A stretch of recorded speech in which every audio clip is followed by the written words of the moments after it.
ಆ ಏರಿಯಾಕ್ಕೆ ಹೋಗಬೇಕಾಗುತ್ತೆ. ಸೊ ಇಲ್ಲಿ ಇಂಡಿಯನ್ ಜಿಯೋಗ್ರಫಿಯನ್ನ ಕಂಪ್ಲೀಟ್ ಕಾನ್ಸೆಪ್ಟ್ ಅನ್ನ ಎಲ್ಲಾ ಚಾಪ್ಟರ್ ಅಲ್ಲೂ ಕೂಡ ಹೇಗೆಲ್ಲ ಇಂಪಾರ್ಟೆಂಟ್ ಇರ್ತಾವೋ ಅದಷ್ಟು ಕಾನ್ಸೆಪ್ಟ್ ಅನ್ನ ಅನಾಲಿಸಿಸ್ ಮಾಡೋಣ ಇವತ್ತು. ವಿತ್ ಕ್ವಶನ್ ಥ್ರೂ ನಾವು ಅನಾಲಿಸಿಸ್ ಮಾಡ್ತಾ ಹೋಗೋಣ. ಸೊ ಹಾಗಾದ್ರೆ ಫಸ್ಟ್ ಯೂನಿಟ್ ಬೇಸಿಕ್ ನಾಲೆಡ್ಜ್. ನಿಮಗೆ ಆಲ್ರೆಡಿ ಕಾಂಪಿಟೇಟಿವ್ ಎಕ್ಸಾಮ್ ಗೆ ಓದ್ತಾ ಇರೋದು ಬಹಳಷ್ಟು ಜನ ಇದೆ ನೀವು. ಹಾಗಾಗಿ ಆ ಪ್ರಶ್ನೆಯನ್ನ ತಗೊಂಡು ಅದರ ಬ್ಯಾಕ್ ಗ್ರೌಂಡ್ ಅನ್ನ ಕಲೆಕ್ಟ್ ಮಾಡ್ಕೊಂಡ್ರೆ ಒಂದೊಂದು ಚಾಪ್ಟರ್ ಕೂಡ ನಾವು ಫೈನಲ್ ಮಾಡ್ತಾ ಹೋಗ್ಬೋದು. ಸರಿ, ಹೇಗಿರುತ್ತೆ ಆ ಕ್ವಶನ್ಸ್ ಅನ್ನ ನೋಡ್ತಾ ಹೋಗೋದಾದ್ರೆ ಒಂದೊಂದೇ ಕ್ವಶನ್ ಅನ್ನ ತಗೊಳ್ಳೋಣ. ನೋಡಿ, ತುಂಬಾ ಬೇಸಿಕ್ ಕ್ವಶನ್ ಇಂದ ಸ್ಟಾರ್ಟ್ ಮಾಡೋಣ. ಏನು 15 ರಿಂದ 16 ಯೂನಿಟ್ ಅನ್ನಲ್ಲ, ಅಷ್ಟು ಯೂನಿಟ್ಸ್ ಅನ್ನ ನಿಮಗೆ ಆದಷ್ಟು ನನ್ನ ಲೆವೆಲ್ ಮಟ್ಟಿಗೆ ನಿಮಗೆ ರೀಚ್ ಮಾಡ್ಸಕ್ಕೆ ನೋಡೋಣ. ನೀವು ಆ ಬೇಸ್ ಇಟ್ಕೊಂಡು ನೀವು ಹೈಯರ್ ಅನ್ನ ಓದ್ತಾ ಹೋಗ್ಬೇಕಾಗತ್ತೆ. ನೋಡಿ, ಫಸ್ಟ್ ಕ್ವಶನ್ ಯಾವ್ದಿದೆ ಅಂತ ನೋಡಿ.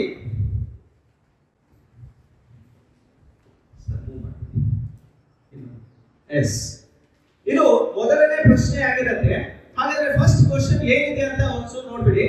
ಭಾರತದ ದಕ್ಷಿಣದ ಅಕ್ಷಾಂಶ ಯಾವುದು? Southern latitude of India is ಅಂತ ಕೊಟ್ಟಿದ್ದಾರೆ. 8 degree 4 minute, 37 degree 6 minute, 68 degree 7 minute, 97 degree 25 minutes ಅಂತ ಇದೆ. Which is the right answer? ಯಾವ್ದು ಇದರಲ್ಲಿ ಆನ್ಸರ್? ಸೊ ಇದರಲ್ಲಿ ಯಾವ್ದು ಆನ್ಸರ್? First one answer. ಎಷ್ಟು ಡಿಗ್ರಿ? 8 ಡಿಗ್ರಿ 4 ಮಿನಿಟ್ ಉತ್ತರ ಅಕ್ಷಾಂಶ ಅನ್ನೋದು ಇದಕ್ಕೆ ಸರಿಯಾದಂತಹ ಉತ್ತರವಾಗಿರುತ್ತೆ. ಸೊ ನೋಡಿ ಸ್ನೇಹಿತರೆ, ಈ ಒಂದು ಕ್ವಶನ್ಸ್ ಅನ್ನ ಬೇಸ್ ಆಗಿ ಇಟ್ಕೊಂಡು ನಾವು ಹೇಗೆ ಸ್ಟಡಿ ಮಾಡಬಹುದು? ನಮಗೆ ನೇರವಾಗಿ ಕ್ವಶನ್ಸ್ ಇರುತ್ತೆ. ಯಾವ ರೀತಿ ಇರುತ್ತಪ್ಪ ಅಂದ್ರೆ, ಇಂಡಿಯಾಗೆ ಸಂಬಂಧಿಸಿದಂತೆ ಭಾರತದ ಅಕ್ಷಾಂಶಿಕ ಸ್ಥಾನ ಮತ್ತು ರೇಖಾಂಶಿಕ ಸ್ಥಾನ ಯಾವುದು ಅಂತ ಕೇಳ್ತಾರೆ. ಲ್ಯಾಟಿಟ್ಯೂಡ್ ಮತ್ತು ಲ್ಯಾಟಿಟ್ಯೂಡ್ ಪೊಸಿಷನ್ ಆಫ್ ಇಂಡಿಯಾ ಅಂತ ಕೇಳಿದ್ರೆ ಭಾರತ ಯಾವ ಗೋಳಾರ್ಧದಲ್ಲಿದೆ? ಎಸ್, ಭಾರತ ಉತ್ತರ ಗೋಳಾರ್ಧದ ಯಾವ ಭಾಗದಲ್ಲಿ ಕಂಡುಬರುತ್ತೆ? ಪೂರ್ವ ಭಾಗದಲ್ಲಿ ಕಂಡುಬರುತ್ತೆ. ನಾರ್ದರ್ನ್ ಈಸ್ಟರ್ನ್ ಸೈಡ್ ಅಲ್ಲಿ ಯಾವ್ದಿದೆಯಪ್ಪ ಅಂದ್ರೆ ಇಂಡಿಯಾ ಇದೆ.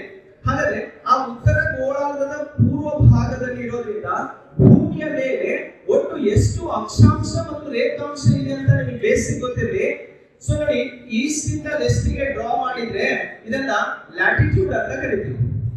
ಭೂಮಿಯ ಮೇಲಿರುವಂತಹ ಒಟ್ಟು ಅಕ್ಷಾಂಶಗಳ ಸಂಖ್ಯೆ ಎಷ್ಟಿದಪ್ಪ ಅಂದ್ರೆ ನಾರ್ತ್ ಅಲ್ಲಿ 90, ಸೌತ್ ಅಲ್ಲಿ 90, ಟೋಟಲ್ ಎಷ್ಟಪ್ಪ ಅಂದ್ರೆ 180 ಡಿಗ್ರಿ ಎಷ್ಟು ಲ್ಯಾಟಿಟ್ಯೂಡ್ಸ್ ಗಳಿವೆ.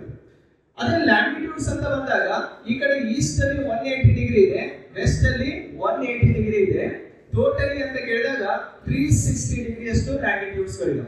ಇದು ಒಟ್ಟು ರೇಖಾಂಶಗಳ ಸಂಖ್ಯೆ, ಇದು ಒಟ್ಟು ಇವು ಅಕ್ಷಾಂಶಗಳ ಸಂಖ್ಯೆ, ಇದು ರೇಖಾಂಶಗಳ ಸಂಖ್ಯೆ ಆಗಿರುತ್ತೆ.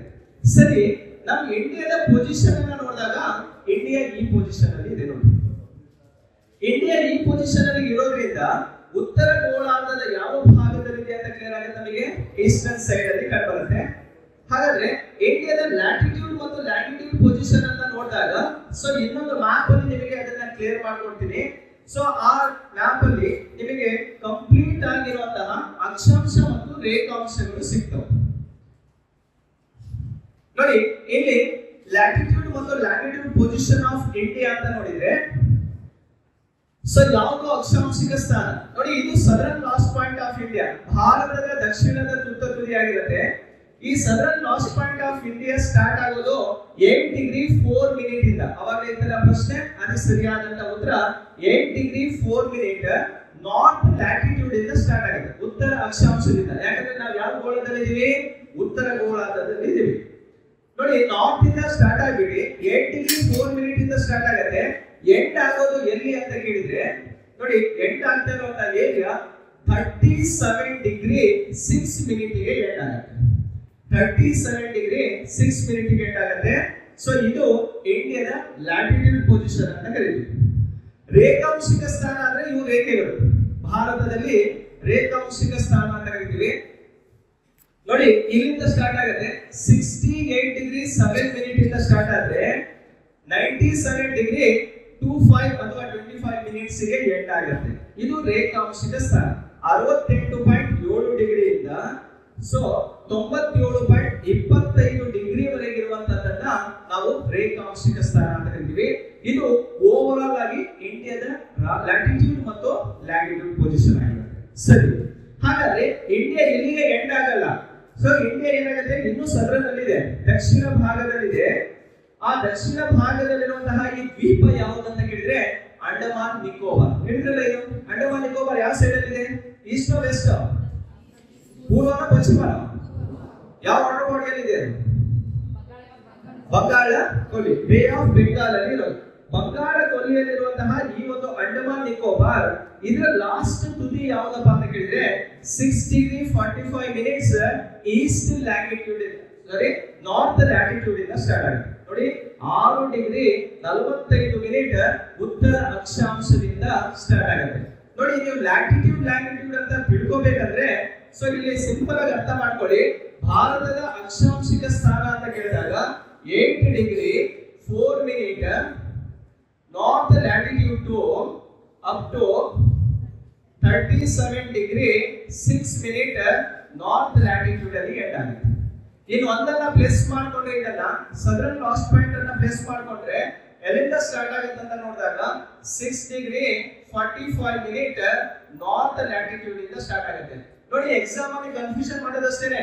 ಇಲ್ಲಿ ನಾರ್ತ್ ಅಂತ ಇದೆ, ಇಲ್ಲೂ ನಾರ್ತ್ ಅಂತ ಇದೆ. ಒಂದ್ ಕಡೆ ಏನ್ ಮಾಡ್ತಾನೆ, ಇದನ್ನ ಸೌತ್ ಅಂತ ಮಾಡ್ತಾನೆ ಅಷ್ಟೇ, ಅವನು ದಕ್ಷಿಣ ಅಂತ ಮಾಡಿರ್ತಾನೆ. ನಮ್ಮ ಮೈಂಡಲ್ಲೂ ಅದೇ ಇರುತ್ತೆ. ಯಾಕೆ ಇದನ್ನ ದಕ್ಷಿಣ ಅಂತ ಮಾಡಿರ್ತೀವಿ ಅಂದ್ರೆ, ಸೊ ನೋಡಿ, ಇದನ್ನ ಸೌತ್ ಅಂತ ನಾವು ಯಾಕೆ ಮಾಡ್ಕೊಳ್ತೀವಿ ಅಂದ್ರೆ, ಈ ಪಾಯಿಂಟ್ ಅನ್ನ ಅಬ್ಸರ್ವ್ ಮಾಡಿ. ಭಾರತದ ದಕ್ಷಿಣ ಆಗಿರುತ್ತೆ, ಹಾಗಾಗಿ ನಾವು ದಕ್ಷಿಣ ಅಂತ ಆನ್ಸರ್ ಮಾಡ್ಬಿಡ್ತೀವಿ. ಅದು ದಕ್ಷಿಣ ಅಲ್ಲ. ಓವರ್ ಆಲ್ ಆಗಿ ನಾವು ಯಾವ್ದನ್ನ ಬೇಸ್ ಅಂತ ತಗೊಂತೀವಿ, ವರ್ಡ್ ಅನ್ನ ತಗೊಂತೀವಿ. ವರ್ಡ್ ಅಲ್ಲಿ ಇಂಡಿಯಾದ ಪೊಸಿಷನ್ ಹೇಗಿರುತ್ತೋ ಅದರ ಆಧಾರದ ಮೇಲೆ ಇದು ಕೂಡ ನಾರ್ತ್, ಇದು ಕೂಡ ಏನಾಗಿರುತ್ತೆ, ನಾರ್ತ್ ಆಗಿರುತ್ತೆ. ಸೊ ಇದು ಕೂಡ ಈಸ್ಟ್, ಸೊ ಈ ಭಾಗನೂ ಕೂಡ ಏನಾಗಿರುತ್ತೆ, ಈಸ್ಟ್. ಇಂಡಿಯಾಗೆ ನಾರ್ತ್ ಸೌತ್, ಬಟ್ ವರ್ಲ್ಡ್ ಗೆ ನಾರ್ತ್ ಸೌತ್ ಅಲ್ಲ. ವರ್ಲ್ಡ್ ಅಲ್ಲಿ ಏನು, ನಾರ್ತ್ ಈಸ್ಟರ್ನ್ ಸೈಡ್ ಅಂತಾನೆ ಕರೀತೀವಿ. ಸೊ ಇದು ಅಕ್ಷಾಂಶಿಕ ಮತ್ತು ರೇಖಾಂಶಿಕ ಸ್ಥಾನಮಾನದ ಬಗ್ಗೆ ಇಷ್ಟು ಗೊತ್ತಿದೆ. ಇದಾದ ಮೇಲೆ ನೆಕ್ಸ್ಟ್ ಇಂಡಿಯಾದ ಬಾರ್ಡರ್ ಲಾಸ್ಟ್ ಪಾಯಿಂಟ್ ಯಾವ್ದು ಅಂತ ಕೇಳ್ತಾರೆ. ಭಾರತದ ಉತ್ತರದ ತುತ್ತ ತುದಿ ಯಾವ್ದಪ್ಪ ಅಂದ್ರೆ ಇಂದಿರಾ ಕೋನ್, ಅದೆಲ್ಲ ಗೊತ್ತಿರುತ್ತೆ ನಿಮಗೆ. ಭಾರತದ ದಕ್ಷಿಣದ ತುತ್ತ ತುದಿ ಭೂಗಡಿಯ ಅಂತ ಕೇಳ್ತಾರೆ. ಭೂಗಡಿಯ ದಕ್ಷಿಣದ ತುತ್ತ ತುದಿ ಯಾವ್ದಪ್ಪ ಅಂದ್ರೆ ಕೇಫ್ ಕ್ಯಾಮೋರಿನ್ ಅಂತ ಕರಿತೀವಿ. ಕನ್ಯಾಕುಮಾರಿ ಕೇಳಿದ್ರಲ್ಲ ತಮಿಳುನಾಡು, ಅದೇ ಲಾಸ್ಟ್ ಪಾಯಿಂಟ್. ಕನ್ಯಾಕುಮಾರಿಯ ಕೇಫ್ ಕ್ಯಾಮೋರಿನ್ ಅನ್ನುವಂಥದ್ದು ಭಾರತದ ದಕ್ಷಿಣದ ತುತ್ತ ತುದಿ. ಸರಿ, ಇನ್ನೊಂದಿದೆ ನೋಡಿ, ಭಾರತದ ದಕ್ಷಿಣದ ತುತ್ತ ತುದಿ ಯಾವ್ದಂತ ಕೇಳ್ತಾರೆ. ಇದು ಲ್ಯಾಂಡ್, ಇದು over all southern last point of India ಅಂತ ಕೇಳಿದಾಗ ಇದು 6°45' ಉತ್ತರ ಅಕ್ಷಾಂಶ ಇದೆಯಲ್ಲ, ಇದನ್ನ ಇಂದಿರಾ ಪಾಯಿಂಟ್ ಅಂತ ಕರಿತೀವಿ. ಇಂದಿರಾ ಪಾಯಿಂಟ್. ಮತ್ತೊಂದು ಹೆಸರು ಏನದಕ್ಕೆ, ಪಿಗ್ಮೇಲಿಯನ್ ಪಾಯಿಂಟ್ ಅಂತ ಕರಿತೀವಿ. ಮತ್ತೊಂದು ಹೆಸರು ಏನದಕ್ಕೆ, ಪಾರ್ಸನ್ ಪಾಯಿಂಟ್ ಅಂತ ಕರಿತೀವಿ. ಪಾರ್ಸನ್ ಪಾಯಿಂಟ್. ಮೂರು ಟೈಟಲ್ ಅನ್ನ ಕರಿತೀವಿ. ನೋಡಿ, ಇಂದಿರಾ ಪಾಯಿಂಟ್ ಅಂದ್ರೂ ಅದೇನೆ, ಪಿಗ್ಮೇಲಿಯನ್ ಪಾಯಿಂಟ್ ಅಂದ್ರೂ ಅದೇನೆ, ಪಿಗ್ಮೇಲಿಯನ್ ಅಥವಾ ಪಾರ್ಸನ್ ಪಾಯಿಂಟ್ ಅಂದ್ರೂ ಕೂಡ ಅದೇನೆ. ಇದು ಭಾರತದ ದಕ್ಷಿಣದ ತುತ್ತ ತುದಿ ಆಗಿರುತ್ತೆ. Southern last point of India ಅಂತಾನೆ ಕರೆಯುವಂಥದ್ದು. ನೆಕ್ಸ್ಟ್ ನೋಡಿ, ಭಾರತದ ಪಶ್ಚಿಮದ ತುತ್ತ ತುದಿ ಯಾವ್ದಪ್ಪ ಅಂದ್ರೆ ಕಚ್ ಆಗಿರುತ್ತೆ. ಗುಜರಾತ್ ನ ಕಚ್ ಆಗಿರುತ್ತೆ, ಅಥವಾ ಅದನ್ನ ಗುವಾರ್ ಮೋಟಿ ಅಂತ ಕರಿತೀವಿ, ಅಥವಾ ರನ್ ಆಫ್ ಕಚ್ ಅಂತ ಕರಿತೀವಿ. ಇದು ವೆಸ್ಟರ್ನ್ ಲಾಸ್ಟ್ ಪಾಯಿಂಟ್. ನೆಕ್ಸ್ಟ್ ಈ ಕಡೆ ಬನ್ನಿ, eastern last point of India. ಭಾರತದ ಪೂರ್ವದ ತುತ್ತ ತುದಿ ಯಾವ್ದಪ್ಪ ಅಂದ್ರೆ ಕಿಬೀತು ಅಂತ ಹೇಳಿ. ಆ ಕಿಬೀತು ಯಾವ ರಾಜ್ಯದಲ್ಲಿದೆ ಅಂತ ಹೇಳಿದ್ರೆ ಅರುಣಾಚಲ್ ಪ್ರದೇಶದಲ್ಲಿ ಕಂಡುಬರುತ್ತೆ. ಈ ಬಾರ್ಡರ್ ಅಲ್ಲಿ ಒಂದು ನದಿ ಹರಿಯುತ್ತೆ, ಆ ನದಿ ಹೆಸರು ಲೋಹಿತ್ ಅಂತ ಹೇಳಿ. ಅದು eastern last point of India. Kibithu option ಅಲ್ಲಿ ಇಲ್ಲ ಅಂದ್ರೆ ಲೋಹಿತ್ ಅಂತ ಇರುತ್ತೆ. ಅದನ್ನ ನೀವು ಆನ್ಸರ್ ಅನ್ನ ಟಿಕ್ ಮಾಡಬೇಕಾಗುತ್ತೆ. ನೋಡಿ, ಇದು ಭಾರತದ ಉದ್ದಗಲಗಳ ಗಡಿಗಳ ಬಗ್ಗೆ ನಮಗೆ ಮಾಹಿತಿ ಇರಬೇಕು. North, south, southern last point, East ಮತ್ತೆ ವೆಸ್ಟ್ ಬಾರ್ಡರ್ ಯಾವ್ಯಾವುದು ಅಂತ. ನೋಡಿ, ಒಂದು ಪ್ರಶ್ನೆ ಅಂತ ತಗೊಂಡಾಗ ಇಷ್ಟು ಏರಿಯಾವನ್ನ ನಾವು ಕವರ್ ಮಾಡ್ಕೊಂತ ಹೋಗಬೇಕಾಗುತ್ತೆ. ಇದು ಇಂಡಿಯಾದ ಲ್ಯಾಟಿಟ್ಯೂಡ್ ಮತ್ತು ಲ್ಯಾಟಿಟ್ಯೂಡ್ ಪೊಸಿಷನ್ ಬಗ್ಗೆ ಇಷ್ಟು ಮಾಹಿತಿಯನ್ನ ತಿಳ್ಕೊಳ್ಳಿ. ನೆಕ್ಸ್ಟ್ ಪ್ರಶ್ನೆಗೆ ಹೋಗೋಣ ಸ್ನೇಹಿತರೆ.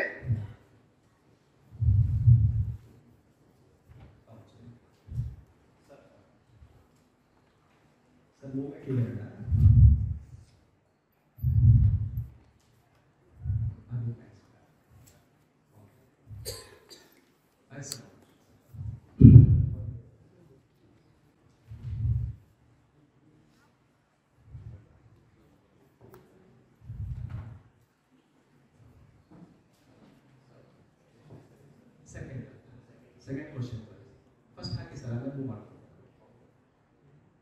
ಅದೇ ಸರಿ. ನೆಕ್ಸ್ಟ್ ಇಲ್ಲ, ಇದನ್ನೇ ಹಾಕಿ ಸರ್. ಮ್ಯಾಪ್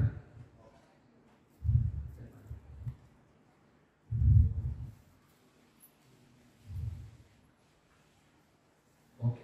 ಒಂದು ಸೆಕೆಂಡ್ ಕ್ವಶನ್ ನೋಡ್ಬಿಡಿ. ಭಾರತದ ಒಟ್ಟು ವಿಸ್ತೀರ್ಣವು ಪ್ರಪಂಚದ ಒಟ್ಟು ಭೌಗೋಳಿಕ ಪ್ರದೇಶದ ಸುಮಾರು ಡ್ಯಾಶ್ ಪ್ರತಿಶತವಿದೆ ಅಂತ ಇದೆ.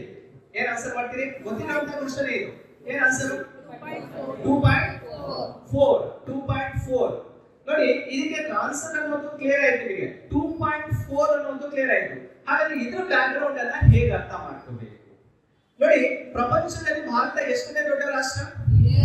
7. ಫಸ್ಟ್ ಆರ್ ಹೇಳ್ರಿ. ಫಸ್ಟ್ ಯಾವುದು? ರಷ್ಯಾ. ಎರಡನೇದು ಕೆನಡಾ. ಮೂರನೇದು ಚೀನಾ. ನಾಲ್ಕನೇದು ಅಮೆರಿಕ. ಐದನೇದು ಆಸ್ಟ್ರೇಲಿಯಾ. ಆಸ್ಟ್ರೇಲಿಯಾ. ಬ್ರೆಜಿಲ್. ಆರನೇದು ಆಸ್ಟ್ರೇಲಿಯಾ. ಏಳನೇದು ಯಾವುದು? ಭಾರತ. ಪ್ರಪಂಚದಲ್ಲಿ ಇಂಡಿಯಾದ ಪೊಸಿಷನ್ ಯಾವುದು ಅಂತ ಗೊತ್ತಿರಬೇಕಾಗುತ್ತೆ ನೋಡಿ. ಫಸ್ಟ್ ರಷ್ಯಾ ಮೊದಲನೇ ಸ್ಥಾನದಲ್ಲಿರುವಂತಹ ರಾಷ್ಟ್ರ ರಷ್ಯಾ ನೋಡಿ. ಇದನ್ನ ಸಿಂಪಲ್ ಆಗಿ ಬರೆಯೋದಾದ್ರೆ ಫಸ್ಟ್ ಲೆಟರ್ ಅನ್ನ ತಗೊಂಡ್ರೆ ಸಾಕು.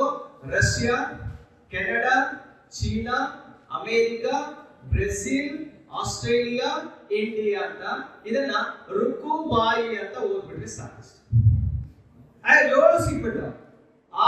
RCCUBAI ಬಾಯಿ ಅಂತ ಹೇಳಿ.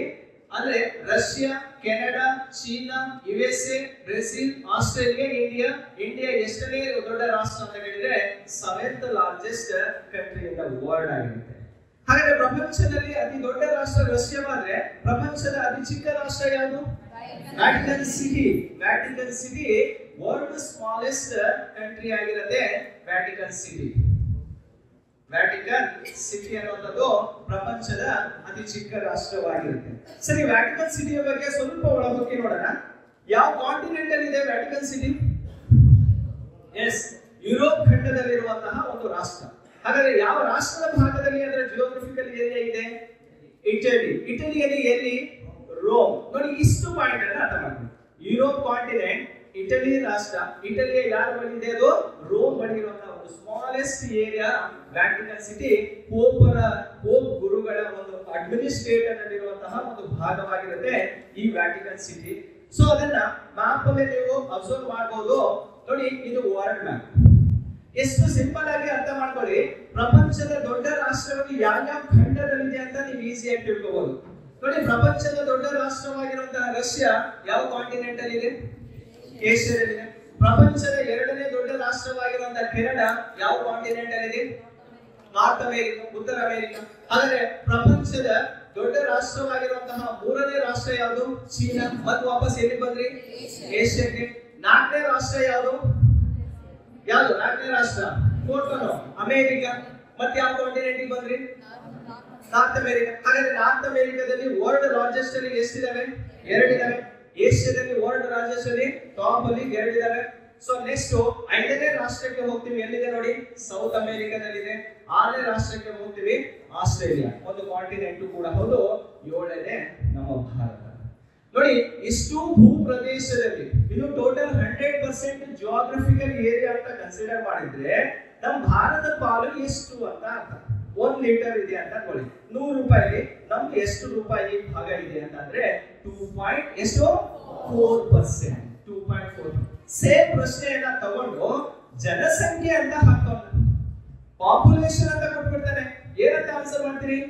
ಪ್ರಪಂಚದ ಒಟ್ಟು ಜನಸಂಖ್ಯೆಯಲ್ಲಿ ಭಾರತದ ಪಾಲು 17.67%.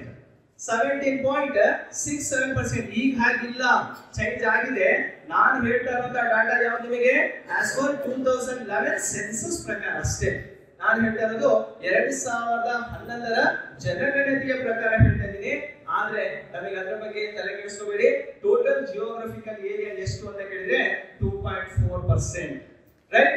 ಸೊ ನೋಡಿ, ಇದು ಜಿಯೋಗ್ರಫಿಕಲ್ ಏರಿಯಾದ ಬಗ್ಗೆ, ಭಾರತದ ಬಗ್ಗೆ ಇಷ್ಟು ಮಾಹಿತಿಯನ್ನ ನೀವು ತಿಳ್ಕೊಳ್ಳಿ. ನೆಕ್ಸ್ಟ್ ಮುಂದಿನ ಪ್ರಶ್ನೆಗೆ ಹೋಗೋಣ. ಅಂಡಮಾನ್ ನಿಕೋಬಾರ್ ಮತ್ತು ಲಕ್ಷದ್ವೀಪ ಸೇರಿದಂತೆ ಮುಖ್ಯ ಭೂಭಾಗದ ಕರಾವಳಿಯ ಒಟ್ಟು ಉದ್ದ ಡ್ಯಾಶ್ ಕಿಲೋಮೀಟರ್ ಆಗಿದೆ? ಎಷ್ಟಪ್ಪ? 7,400 516.6 ಆರ್ ಬಿಟ್ಬಿಡೋಣ. ಟೋಟಲಿ ಎಷ್ಟು ಅಂತ ಕೇಳಬೇಕು? 7,516 ಕಿಲೋಮೀಟರ್ ಅಷ್ಟು ಉದ್ದ ಇದೆ. ಯಾವ್ದನ್ನ ಸೇರಿಸಿದಾರೆ ಅವರು? ಅಂಡಮಾನ್ ನಿಕೋಬಾರನ್ನ ಪ್ಲಸ್ ಲಕ್ಷದ್ವೀಪವನ್ನ ಸೇರಿಸಿದಾಗ ಭಾರತದ ಕರಾವಳಿಯ ಒಟ್ಟು ಉದ್ದ ಎಷ್ಟು? ಈಗ ನೀವೇ ಬೇಸಿಕ್ ಆನ್ಸರ್ ಅನ್ನ ಮಾಡಿಬಿಡಬಹುದು ಅಂತ ಅನ್ಕೊಂತೀನಿ. ನಮ್ಮಲ್ಲಿ ಈ ಎಕ್ಸಾಮ್ ರಿಲೇಟೆಡ್ ಈ ರೀತಿ ಪ್ರಶ್ನೆಯನ್ನ ಬಂದಾಗ ಯಾವ ರೀತಿಯಲ್ಲಿ ಕ್ವಶನ್ಸ್ ಅನ್ನ ಕೇಳಬಹುದು? ಸಿಂಪಲ್ ಅರ್ಥ ಮಾಡ್ಕೊಳ್ಳಿ. ಯಾವ ರೀತಿ ನಿಮಗೆ ಕ್ವಶನ್ಸ್ ಅನ್ನ ರೈಸ್ ಮಾಡಬಹುದು?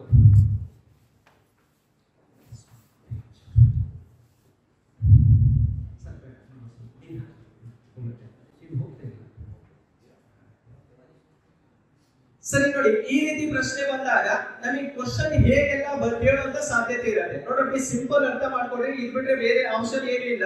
ಏನ್ ಕೇಳ್ಬೋದು? ಒಂದು ನಾರ್ತ್ ಇಂದ ಸೌತ್ ಕೇಳ್ಬೋದು, ಎರಡನೇದು ಈಸ್ಟ್ ಇಂದ ವೆಸ್ಟ್ ಕೇಳ್ಬೋದು, ಸೊ ಮೂರನೇದು ಲ್ಯಾಂಡ್ ಬಾರ್ಡರ್ ಅಂತ ಕೇಳ್ಬೋದು, ಭೂಗಡಿಯ ಒಟ್ಟು ಉದ್ದ ಎಷ್ಟು ಅಂತ, ಸೊ ನಾಲ್ಕನೇದು ಕೋಸ್ಟಲ್ ಲೆಂತ್ ಅಂತ ಕೇಳ್ಬೋದು, ಕರಾವಳಿಯ ಉದ್ದ ಪ್ಲಸ್ ಇನ್ಕ್ಲೂಡ್ ಐಲ್ಯಾಂಡ್ಸ್ ಅಂತ ಕೇಳ್ಬೋದು. ದ್ವೀಪಗಳನ್ನ ಸೇರಿಸಿ ಕರಾವಳಿಯ ಉದ್ದ ಎಷ್ಟು ಅಂತ ಕೇಳ್ಬೋದು. ಹಾಗಾದ್ರೆ ಇಷ್ಟಕ್ಕೂ ಕೂಡ ಆನ್ಸರ್ ಮಾಡ್ತಾ ಹೋಗೋದಾದ್ರೆ ಒಂದೇ ಕಾನ್ಸೆಪ್ಟ್ ಅಲ್ಲಿ ಅಷ್ಟನ್ನು ಕೂಡ ಕ್ಲಿಯರ್ ಮಾಡ್ಕೋಬಹುದು ನಾವು. ಹೇಗಿರುತ್ತೆ ಅಂತ ನೋಡ್ಕೊಳ್ಳಿ. Indian map. ಸೊ ಈಗ ನಾರ್ತ್ ಇಂದ ಸೌತ್ ಗೆ ಇಂಡಿಯಾದ ಲೆಂತ್ ಎಷ್ಟಿರುತ್ತೆ? 3214. ಪೂರ್ವದಿಂದ ಪಶ್ಚಿಮಕ್ಕೆ ಹಿಡಿದಲ್ಲ ಅದರ ಉದ್ದ ಎಷ್ಟಪ್ಪ ಅಂದ್ರೆ 3214 ಕಿಲೋಮೀಟರ್. ಸಾರಿ, ನಾರ್ತ್ ಇಂದ ಸೌತ್ ಗೆ. ಈಸ್ಟ್ ಇಂದ ವೆಸ್ಟ್ ಗೆ ಎಷ್ಟಿದೆ? 2933 ಕಿಲೋಮೀಟರ್ ಭಾರತದ ಉದ್ದ ಇದೆ.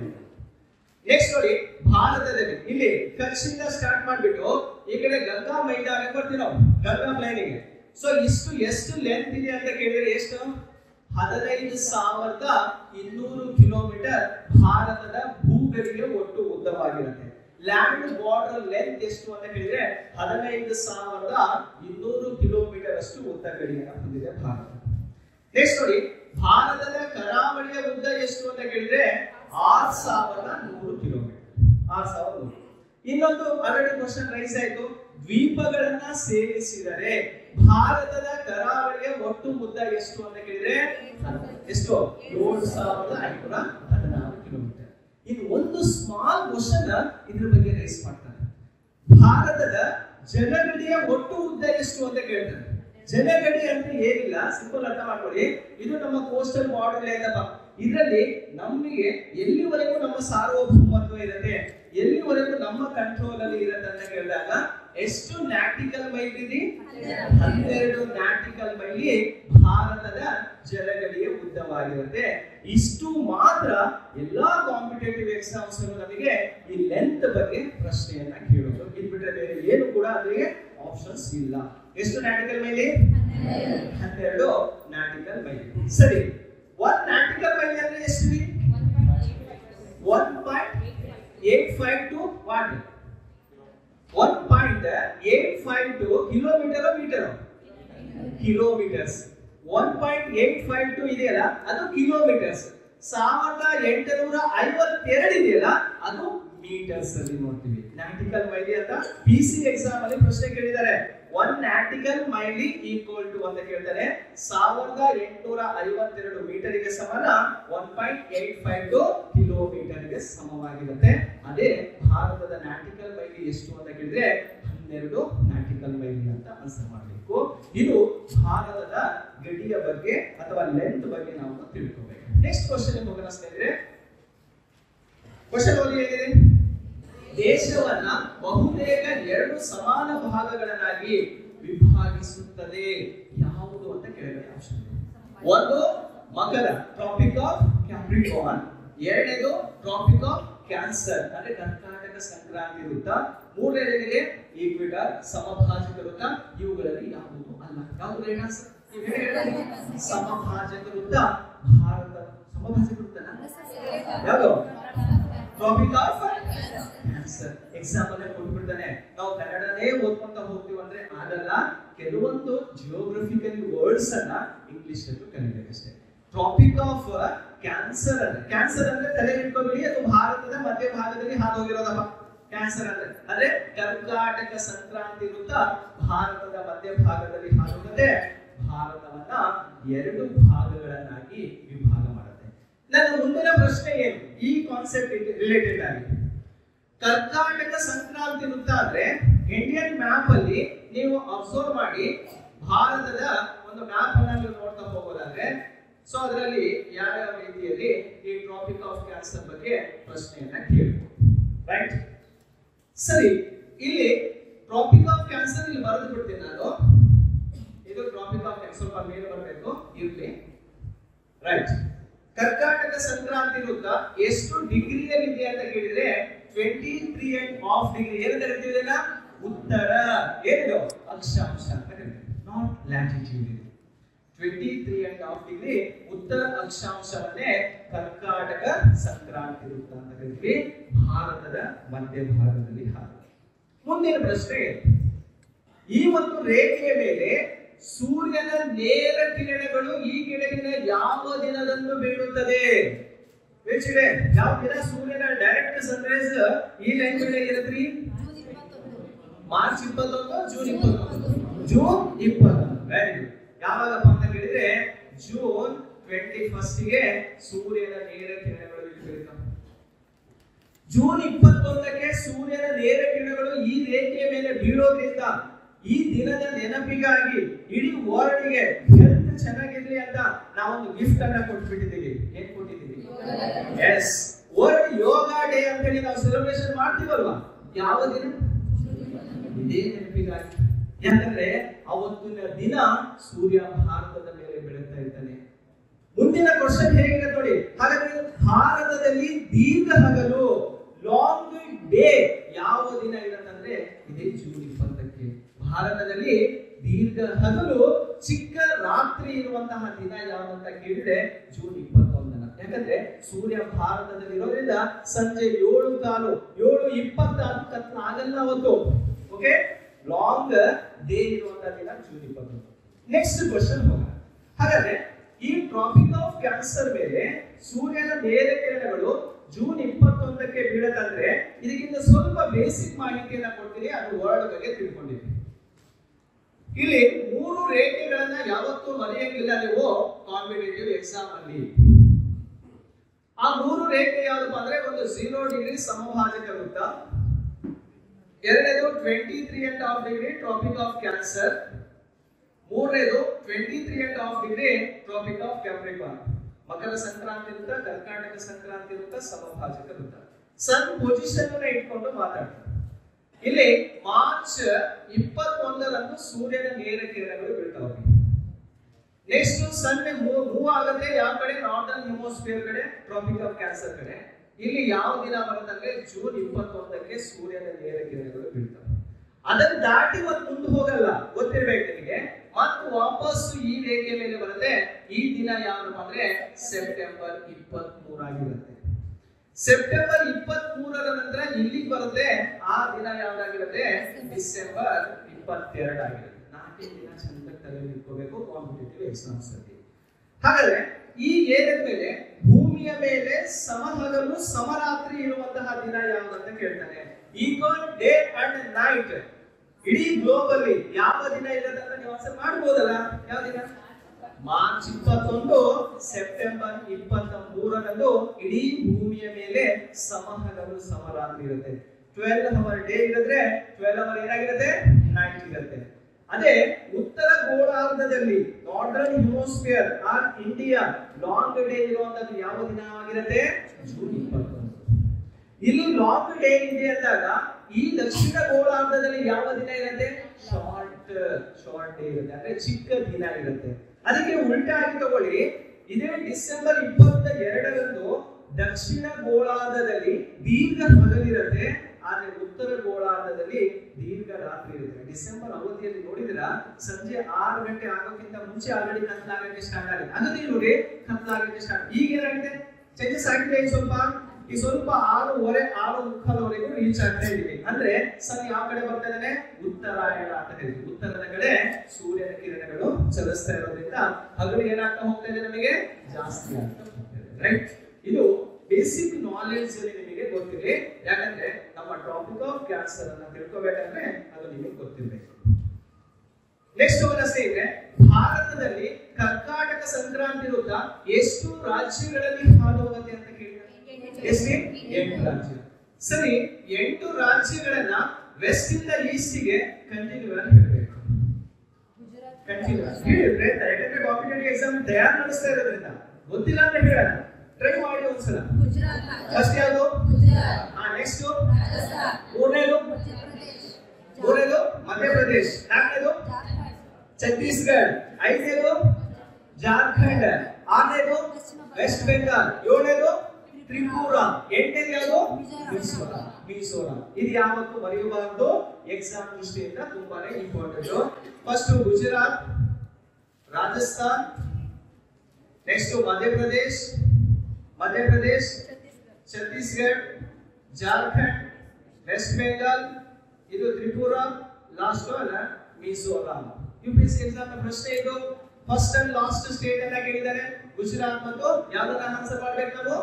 Mizoram. First and last state ಅಂತ ಕೇಳಿದ್ರೆ ಗುಜರಾತ್ ಮತ್ತು ಮಿಜೋರಾಂ. ಮತ್ತೊಂದ್ಸಲ ನೋಡ್ಕೋಬೇಡಿ, ಗುಜರಾತ್, ರಾಜಸ್ಥಾನ್, ಮಧ್ಯಪ್ರದೇಶ್, ಛತ್ತೀಸ್ಗಢ, ಜಾರ್ಖಂಡ್, ವೆಸ್ಟ್ ಬೆಂಗಾಲ್, ತ್ರಿಪುರ, ಮಿಜೋರಾಂ. 8 ರಾಜ್ಯಗಳಲ್ಲಿ ಹಾದು ಹೋಗುವಂತಹ ರೇಖೆನೆ ಈ ಟಾಪಿಕ್ ಆಫ್ ಕ್ಯಾನ್ಸರ್ ಆಗಿರುತ್ತೆ. ಭಾರತವನ್ನ 2 ಭಾಗಗಳನ್ನಾಗಿ ವಿಭಾಗ ಮಾಡಿಸುವಂತಹ ಒಂದು ರೇಖೆಯನ್ನು ಕೂಡ ಆಗಿರುತ್ತೆ. ಸೊ ಇದರ ಆಧಾರದ ಮೇಲೆ ಇಂಡಿಯನ್ ಕ್ಲೈಮೇಟ್ ಕೂಡ 2 ರೀತಿ ವಾಯುಗುಣವನ್ನು ಹೊಂದಿರುತ್ತೆ. ಈ ಕಡೆ ಇರುವಂತದ್ದು ಉಷ್ಣವಲಯದ ವಾಯುಗುಣ, ಟ್ರಾಪಿಕಲ್ ಕ್ಲೈಮೇಟ್ ಇರುತ್ತೆ. ಇಲ್ಲಿರೋದು ಸಮಶೀತೋಷ್ಣ ವಲಯದ ವಾಯುಗುಣ, ಅಥವಾ ಇದನ್ನ ಉಪೋಷ್ಣ ವಲಯದ ವಾಯುಗುಣ ಅಂತ ಕರಿತೀವಿ. ಸಬ್ ಟ್ರಾಪಿಕಲ್ ಸೈಕ್ಲೋನ್ ಅನ್ನ ನಾವು ನೋಡ್ತೀವಿ. ಸಬ್ ಟ್ರಾಪಿಕಲ್ ಕ್ಲೈಮೇಟ್ ಕಂಡೀಷನ್ ಅನ್ನ ನೋಡ್ತೀವಿ. ಇದು ಈ ಒಂದು ರೇಖೆಯನ್ನ ಆಧಾರವಾಗಿಟ್ಕೊಂಡು ಇಷ್ಟು ಮಾಹಿತಿಯನ್ನ ನಾವು ತಿಳ್ಕೋಬೇಕಾಗುತ್ತೆ. ನೆಕ್ಸ್ಟ್ ಕ್ವಶನ್ ಹೋಗೋಣ ಸ್ನೇಹಿತರೆ. ಇದೇ ನೋಡಿ ಆ ರೇಖೆ. ಮತ್ತೊಂದ್ಸಲ ಬೇಕಾದ್ರೆ ಮ್ಯಾಪ್ ನೋಡ್ಬೇಡಿ. ಇದರ 23 ಡಿಗ್ರಿ ಉತ್ತರ ಅಕ್ಷಾಂಶ ಅಂತ ಕರಿತೀವಿ, ಅಥವಾ ಕರ್ನಾಟಕ ಸಂಕ್ರಾಂತಿ ವೃತ್ತ. ಯಾವ ಸ್ಟೇಟ್ ಇದು? ಒಂದ್ಸಲ ಹೇಳ್ರಿ. ಎರಡನೇದು, ಮೂರನೇದು, ನಾಲ್ಕನೇದು, ಐದನೇದು, ಆರನೇದು, ನೆಕ್ಸ್ಟ್ ಲಾಸ್ಟ್ ಫಿನಿಶ್. ಇದೆ. ಯಾವಾಗ ಸೂರ್ಯ ನೇರ ಕಿರಣಗಳು ಬೀಳ್ತವೆ? ಜೂನ್ 21. ಭಾರತದಲ್ಲಿ ದಿನಗಳು ಯಾವಾಗಿರುತ್ತೆ? ವರ್ಲ್ಡ್ ಯೋಗ ಡೇ ಯಾವಾಗ? ಇಷ್ಟ ಎಕ್ಸಾಮ್ ಅಲ್ಲಿ ಇಂಪಾರ್ಟೆಂಟ್, ರೈಟ್? ನೆಕ್ಸ್ಟ್ ಪ್ರಶ್ನೆ ಹೋಗೋಣ. ಭಾರತೀಯ ಪ್ರಮಾಣಿತ ಸಮಯವು ಗ್ರೀನ್ವಿಚ್ ಸಮಯಕ್ಕಿಂತ ಎಷ್ಟು ಗಂಟೆಯಷ್ಟು ಮುಂದಿದೆ? ನೀವು ಪ್ರತಿಯೊಂದು ನಾನು ತಂದಿರುವಂತಹ ಪ್ರತಿಯೊಂದು ಕ್ವಶನ್ಗೂ ನೀವು ಆನ್ಸರ್ ಮಾಡ್ತೀರಾ ಅಂತ ನನಗೆ ಗೊತ್ತಿದ್ದೇ ತಂದಿದ್ದೀನಿ. ಬಟ್ ನಿಮಗೆ ಬೇಕಾಗಿರುವಂತಹ ವಿಷಯಗಳು ಬೇರೆ ಇಲ್ಲ, ರೈಟ್? ನೋಡಿ, ಭಾರತೀಯ ಪ್ರಮಾಣಿತ ಸಮಯವು ಗ್ರೀನ್ವಿಚ್ ಸಮಯಕ್ಕಿಂತ ಎಷ್ಟು ಗಂಟೆಯಷ್ಟು ಮುಂದಿದೆ ಅಂತ ಕೇಳಿದರೆ 5 ಗಂಟೆ 45 ನಿಮಿಷ, 5 ಗಂಟೆ 30, 6 ಗಂಟೆ 15, 7 ಗಂಟೆ. ಯಾವ್ದು ರೈಟ್ ಆನ್ಸರ್? 5 ಗಂಟೆ 30 ನಿಮಿಷ ಭಾರತ ಅನ್ನೋದು ಮುಂದಿರೋದನ್ನ ನೋಡ್ತೀವಿ. ಯಾಕೆ ಗ್ರೀನ್ವಿಚ್ ಗಿಂತ ಭಾರತ ಮುಂದಿದೆ ರೀ? ಗ್ರೀನ್ವಿಚ್ ಗಿಂತ ಭಾರತ ಯಾಕೆ ಮುಂದಿದೆ? ಪೂರ್ವ ಎಲ್ಲಿದೆ ಭಾರತ? ಈ ಮ್ಯಾಪ್ ನ ಇಟ್ಕೊಳ್ಳೋಣ. ಆ ಪ್ರಶ್ನೆ ನಿಮಗೆ ಅರ್ಥ ಆಗಿದೆ. ಯಾವ ರೇಖೆ ಇದು? ಸಮಭಾಜಕ ವೃತ್ತ. ಇದು ಯಾವ ರೇಖೆ? ಗ್ರೀನ್ವಿಚ್ ರೇಖೆ. 0 ಡಿಗ್ರಿ GMT ಕರಿತೀವಿ. ಈಗ UTC ಅಂತ ಅದನ್ನ ಹೆಸರು ಬದಲಾವಣೆ ಮಾಡಿದ್ದೀವಿ. ಇದು ಪ್ರಪಂಚದ ಕಾಲಮಾನವನ್ನ ನಿರ್ಧಾರ ಮಾಡುತ್ತೆ. ವರ್ಲ್ಡ್ ಟೈಮ್ ಅನ್ನ ಸೆಟ್ ಮಾಡುವಂತಹ ಲೈನ್ ಯಾವುದು ಅಂತ ಕೇಳಿದ್ರೆ 0 ಡಿಗ್ರಿ GMT. ಓಕೆ, ಆ ಗ್ರೀನ್ವಿಚ್ ಎಂಬುದು ಲಂಡನ್ ನಲ್ಲಿರುವಂತಹ ಒಂದು ಪ್ಲೇಸ್ ನೇಮ್ ಅಷ್ಟೇ. ಗ್ರೀನ್ವಿಚ್ ಅನ್ನುವಂಥದ್ದು ಲಂಡನ್ ನಗರದಲ್ಲಿರುವಂತಹ ಒಂದು ಸ್ಥಳವಾಗಿರುತ್ತೆ. ಅದರ ಆಧಾರದ ಮೇಲೆ ಕ್ವಶನ್ಸ್ ಅನ್ನ ರೈಸ್ ಮಾಡ್ತಾರೆ. ನೋಡಿ, ಈಗ ಇದು 0 ಡಿಗ್ರಿ ಆಗಿರೋದ್ರಿಂದ ಈ ಪಾರ್ಟ್ ಅನ್ನ ಈಸ್ಟ್ ಅಂತ ಕರಿತೀವಿ, ಈ ಕಡೆ ಸೈಡ್ ಅನ್ನ ವೆಸ್ಟ್ ಅಂತ ತಗೊಳ್ತೀವಿ. ಪೂರ್ವ ಮತ್ತು ಪಶ್ಚಿಮ ಭಾಗವಾಗಿರುತ್ತೆ. ಈಗ ಟೈಮ್ ಸ್ಟಾರ್ಟ್ ಆಗುವಂತದ್ದು ಈ 0 ಡಿಗ್ರಿಯಿಂದ ಸ್ಟಾರ್ಟ್ ಆಗೋದ್ರಿಂದ ಈಸ್ಟ್ ಕಡೆ ಬಂದ್ರೆ ನಾವು ಯಾವತ್ತೂ ಕೂಡ ಟೈಮ್ ಅನ್ನ ಏನ್ ಮಾಡ್ತಾ ಹೋಗ್ಬೇಕು? ಪ್ಲಸ್ ಮಾಡ್ತಾ ಹೋಗ್ಬೇಕು. 0 ಡಿಗ್ರಿಯಿಂದ ಪೂರ್ವದ ಕಡೆ ಬಂದ್ರೆ ಸಮಯವನ್ನ ಏನ್ ಮಾಡ್ತಾ ಹೋಗ್ಬೇಕು? ಆಡ್ ಮಾಡಿ ಪ್ಲಸ್ ಮಾಡ್ತಾ ಹೋಗ್ಬೇಕು. ಅದೇ 0 ಡಿಗ್ರಿಯಿಂದ ವೆಸ್ಟ್ ಕಡೆ ಬರ್ತಿದ್ರೆ ಟೈಮ್ ಅನ್ನ ಏನ್ ಮಾಡ್ತಾ ಹೋಗ್ಬೇಕು? ನಾವು ಮೈನಸ್ ಮಾಡ್ತಾ ಹೋಗ್ಬೇಕು. ಯಾಕಂದ್ರೆ ಸೂರ್ಯ ಹುಟ್ಟೋದು ಯಾವ ದಿಕ್ಕಿನಿಂದ? ಪೂರ್ವ. ಟೈಮ್ ಸ್ಟಾರ್ಟ್ ಆಗೋದು ಯಾವ ಕಡೆಯಿಂದ? ಪೂರ್ವದಿಂದ. ಹಾಗಾಗಿ ಈ ಒಂದು ಮೆರಿಡಿಯನ್ ಟೈಮ್ ಅನ್ನು ಆಧಾರವಾಗಿಕೊಂಡ್ರೆ ಈಸ್ಟ್ ಅಲ್ಲಿ ಪ್ಲಸ್ ಆಗುತ್ತೆ, ವೆಸ್ಟ್ ಅಲ್ಲಿ ಮೈನಸ್ ಆಗುತ್ತೆ. ನಾವಿರುವಂತದ್ದು ಎಲ್ಲಿ? ಪೂರ್ವದಲ್ಲಿ ತಾನೇ ನಾವಿರೋದು. ಯಾವ ದಿಕ್ಕಿನಲ್ಲಿ ನಾವು? ಈಸ್ಟ್ ಅಲ್ಲಿ ಇದೀವಿ. ಹಾಗಾಗಿ ನಮ್ಮ ಟೈಮ್ ಏನಾಗ್ತಾ ಹೋಗುತ್ತೆ? ಪ್ಲಸ್ ಆಗ್ತಾ ಹೋಗುತ್ತೆ. ಸರಿ, 5:30 ಗಂಟೆನೇ ಯಾಕೆ ಪ್ಲಸ್ ಆಗ್ಬೇಕು? ಅದು ಇಂಪಾರ್ಟೆಂಟ್ ನಮಗೆ. ನೋಡಿ, ಆನ್ಸರ್ ಅನ್ನ ಹೇಳಿದ್ರಿ ನೀವು. ಪ್ಲಸ್ 5:30 ಅನ್ನೋದು ಇದಕ್ಕೆ ಸರಿಯಾದಂತಹ ಉತ್ತರವಾಗಿರುತ್ತೆ. ಆ ಪ್ಲಸ್ 5:30 ಅನ್ನೋದಕ್ಕೆ ಏನ್ ಆಧಾರವಾಗಿರುತ್ತೆ ಅಂತ ನೋಡಿದಾಗ, ಭಾರತದ ಕಾಲಮಾನವನ್ನ ನಿರ್ಧರಿಸುವಂತಹ ರೇಖಾಂಶ ಯಾವ್ದ್ರಿ? ಎಷ್ಟು? 82.5 ಡಿಗ್ರಿ. ಯಾವುದು? ಪೂರ್ವ ರೇಖಾಂಶ ಅಂತ ಕರೀತೀವಿ. ನೋಡಿ, 82.5 ಡಿಗ್ರಿ ಪೂರ್ವ ರೇಖಾಂಶ ಭಾರತದ ಕಾಲಮಾನವನ್ನ ನಿರ್ಧಾರ ಮಾಡುತ್ತೆ.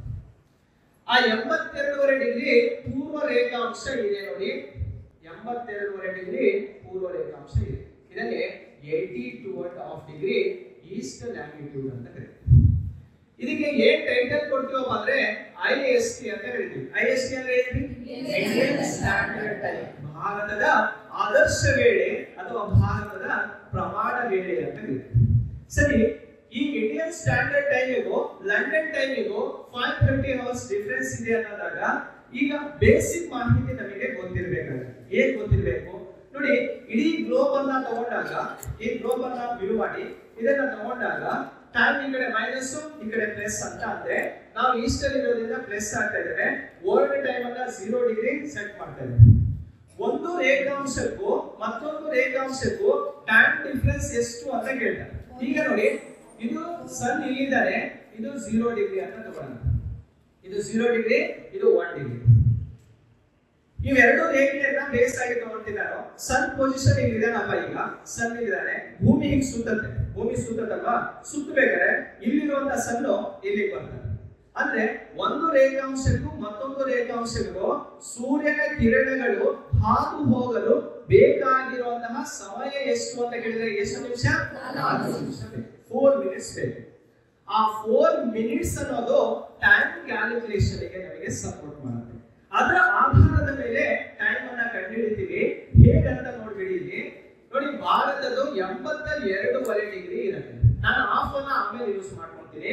82 ಇಂಟು 4 ಅನ್ನ ತಗೋಬೇಕು. ಫಸ್ಟ್ 82 ಇಂಟು 4 ಅನ್ನ ತಗೊಂಡ್ರಿ. ಆ 82 ಇಂಟು 4 ತಗೊಂಡಾಗ 328 ಬರುತ್ತೆ. 328 ಬರುತ್ತೆ.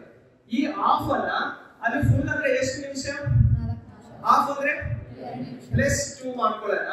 ಪ್ಲಸ್ 2 ಎಷ್ಟಾಯ್ತಪ್ಪ ಅಂದ್ರೆ 330 ಆಯ್ತು. ಆ 330 ಅನ್ನ 1 ಅವರ್ ಅಥವಾ 60 ಮಿನಿಟ್ ಇಂದ ಡಿವೈಡ್ ಮಾಡ್ತೀವಿ. ಇಲ್ಲಿ ಡಿವೈಡ್ ಮಾಡಿದ್ರೆ 5.5 ಬರುತ್ತೆ. 5.5 ಬರುತ್ತೆ. ಸೊ ಈ 5.5 ಅನ್ನ, ಈ 5 ಅನ್ನ ಆಸ್ ಇಟ್ ಇಸ್ ಇಟ್ಕೊಳ್ಳೋಣ.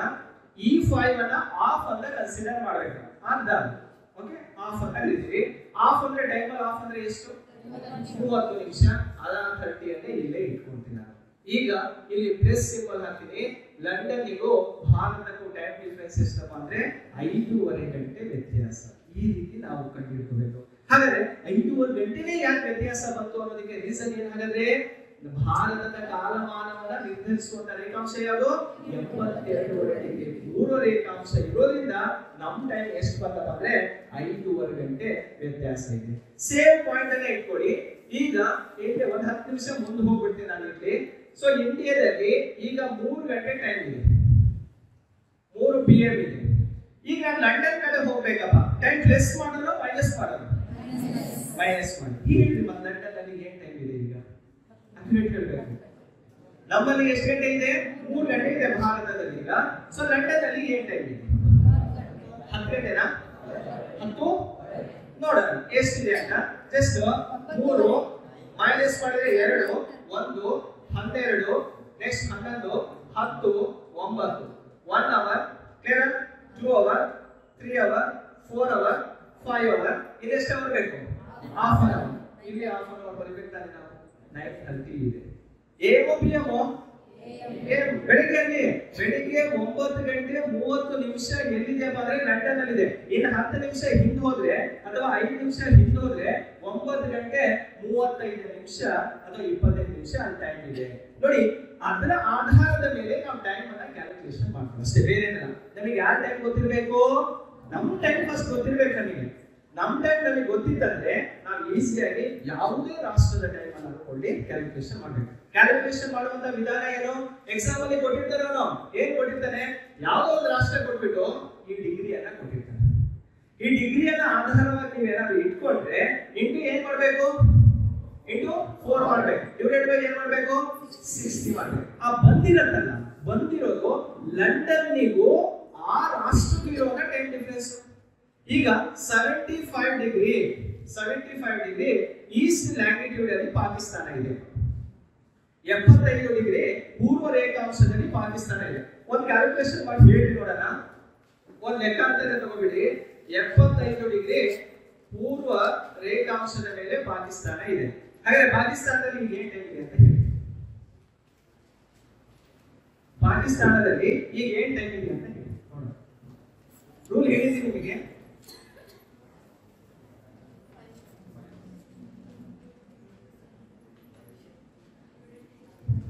ಎಷ್ಟು?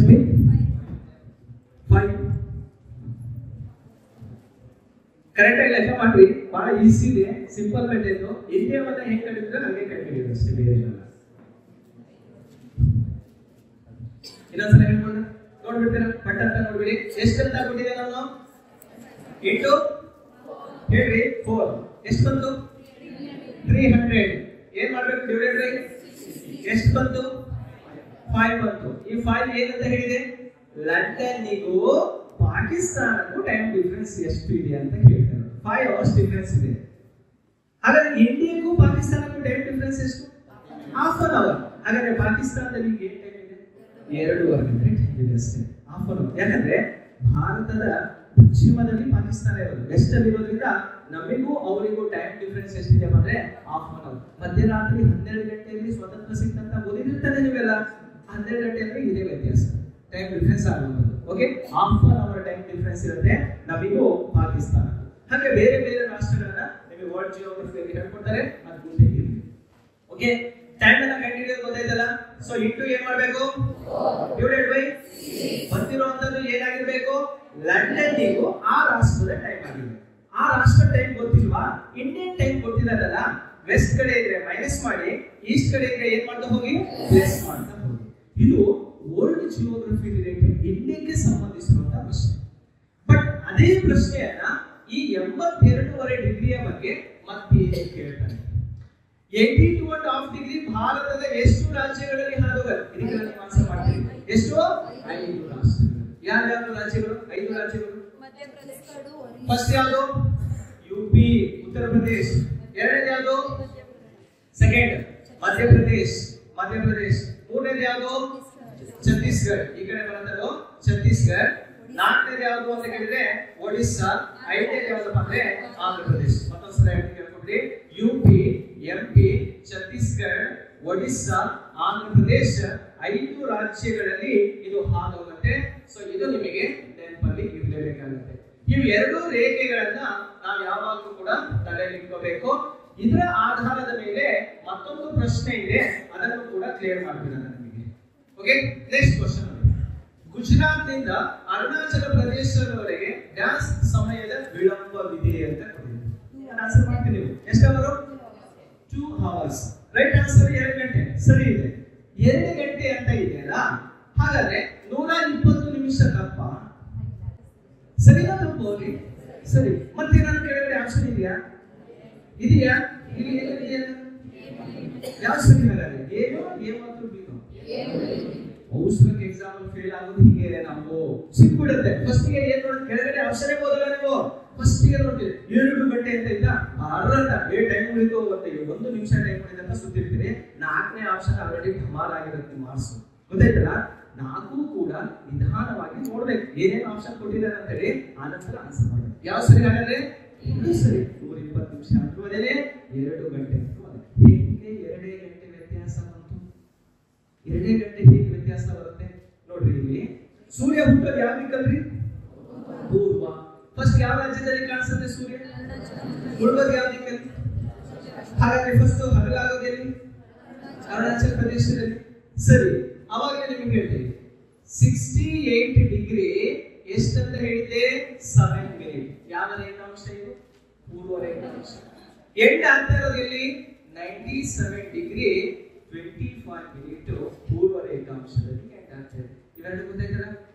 ಈಗ ನಾವು 2 ಅವರ್ಸ್ ಡಿಫರೆನ್ಸ್ ಹೇಗಿದೆ ಅಂತ ನೀವು ತಿಳ್ಕೊಬೇಕಂದ್ರೆ ನಾವು 97 ಅಲ್ಲಿ 68 ಅನ್ನ ಮೈನಸ್ ಮಾಡಬೇಕು. ಫಸ್ಟ್ ಮಧ್ಯದ ಅಕ್ಷಾಂಶವನ್ನ ನಾವು ತಿಳ್ಕೊಬೇಕಂದ್ರೆ 97 ಅಲ್ಲಿ 68 ಅನ್ನ ಮೈನಸ್ ಮಾಡಬೇಕು. ಟೋಟಲಿ ಎಷ್ಟು ಬರುತ್ತೆ ಅಂತ ನೋಡಿ. ಇದು ಎಷ್ಟು ಬರುತ್ತೆ? 29 ಬರುತ್ತೆ. 29. ಈ ಕಡೆ ಇರುವಂತಹ ಪಾಯಿಂಟ್ಸ್ ಅನ್ನ ಆ ಕಡೆ ಇರುವಂತಹ ಪಾಯಿಂಟ್ಸ್ ಅನ್ನ ನಾವು ಕ್ಯಾಲ್ಕುಲೇಷನ್ ಮಾಡ್ಕೊಂಡ್ರೆ ಒಟ್ಟು 30 ಬರ್ತವೆ.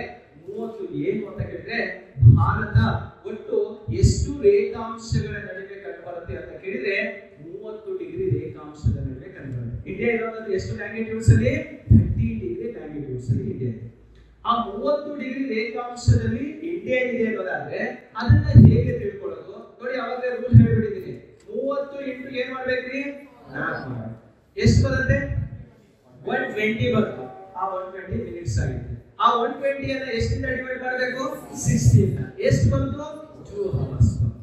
ಗೊತ್ತಾಯ್ತಾ? 2 ಅವರ್ಸ್ ಹೇಗೆ ಬಂತು ಅಂತ ಹೇಳಿ ನಮ್ಮ ಲ್ಯಾಂಗಿಟ್ಯೂಡ್ಸ್ ಅನ್ನ 97 ಅಲ್ಲಿ 29 ಅನ್ನ ಮೈನಸ್ ಮಾಡಿದ್ರೆ ಅವು ಎರಡನ್ನ ಸ್ವಲ್ಪ ಪಾಯಿಂಟ್ಸ್ ಅನ್ನ ಸೇರಿಸ್ಕೊಂಡ್ರೆ ಒಟ್ಟು 30 ಡಿಗ್ರಿ ಆಗುತ್ತೆ. ಆ 30 ರೇಖಾಂಶಗಳು ಭಾರತದಲ್ಲಿ ಹಾದುಹೋಗುತ್ತೆ. ಆ 30 ರೇಖಾಂಶವನ್ನ ಇಂಟು 4 ಮಾಡಿದ್ರೆ 120 ಬರುತ್ತೆ. ಡಿವೈಡೆಡ್ ಬೈ ಎಷ್ಟು ಮಾಡಬೇಕು? 60 ಮಾಡಬೇಕು. ಅವಾಗ ಎಷ್ಟು ಬರುತ್ತೆ? 2 ಅವರ್ಸ್ ಬರುತ್ತೆ. ಹಾಗಾಗಿ ಗುಜರಾತ್ನ ಕಾಲಮಾನಕ್ಕೂ ಅರುಣಾಚಲ ಪ್ರದೇಶದ ಕಾಲಮಾನಕ್ಕೂ ಟೈಮ್ ಡಿಫರೆನ್ಸ್ ಎಷ್ಟು ಅಂತ ಕೇಳಿದ್ರೆ 2 ಅವರ್ಸ್.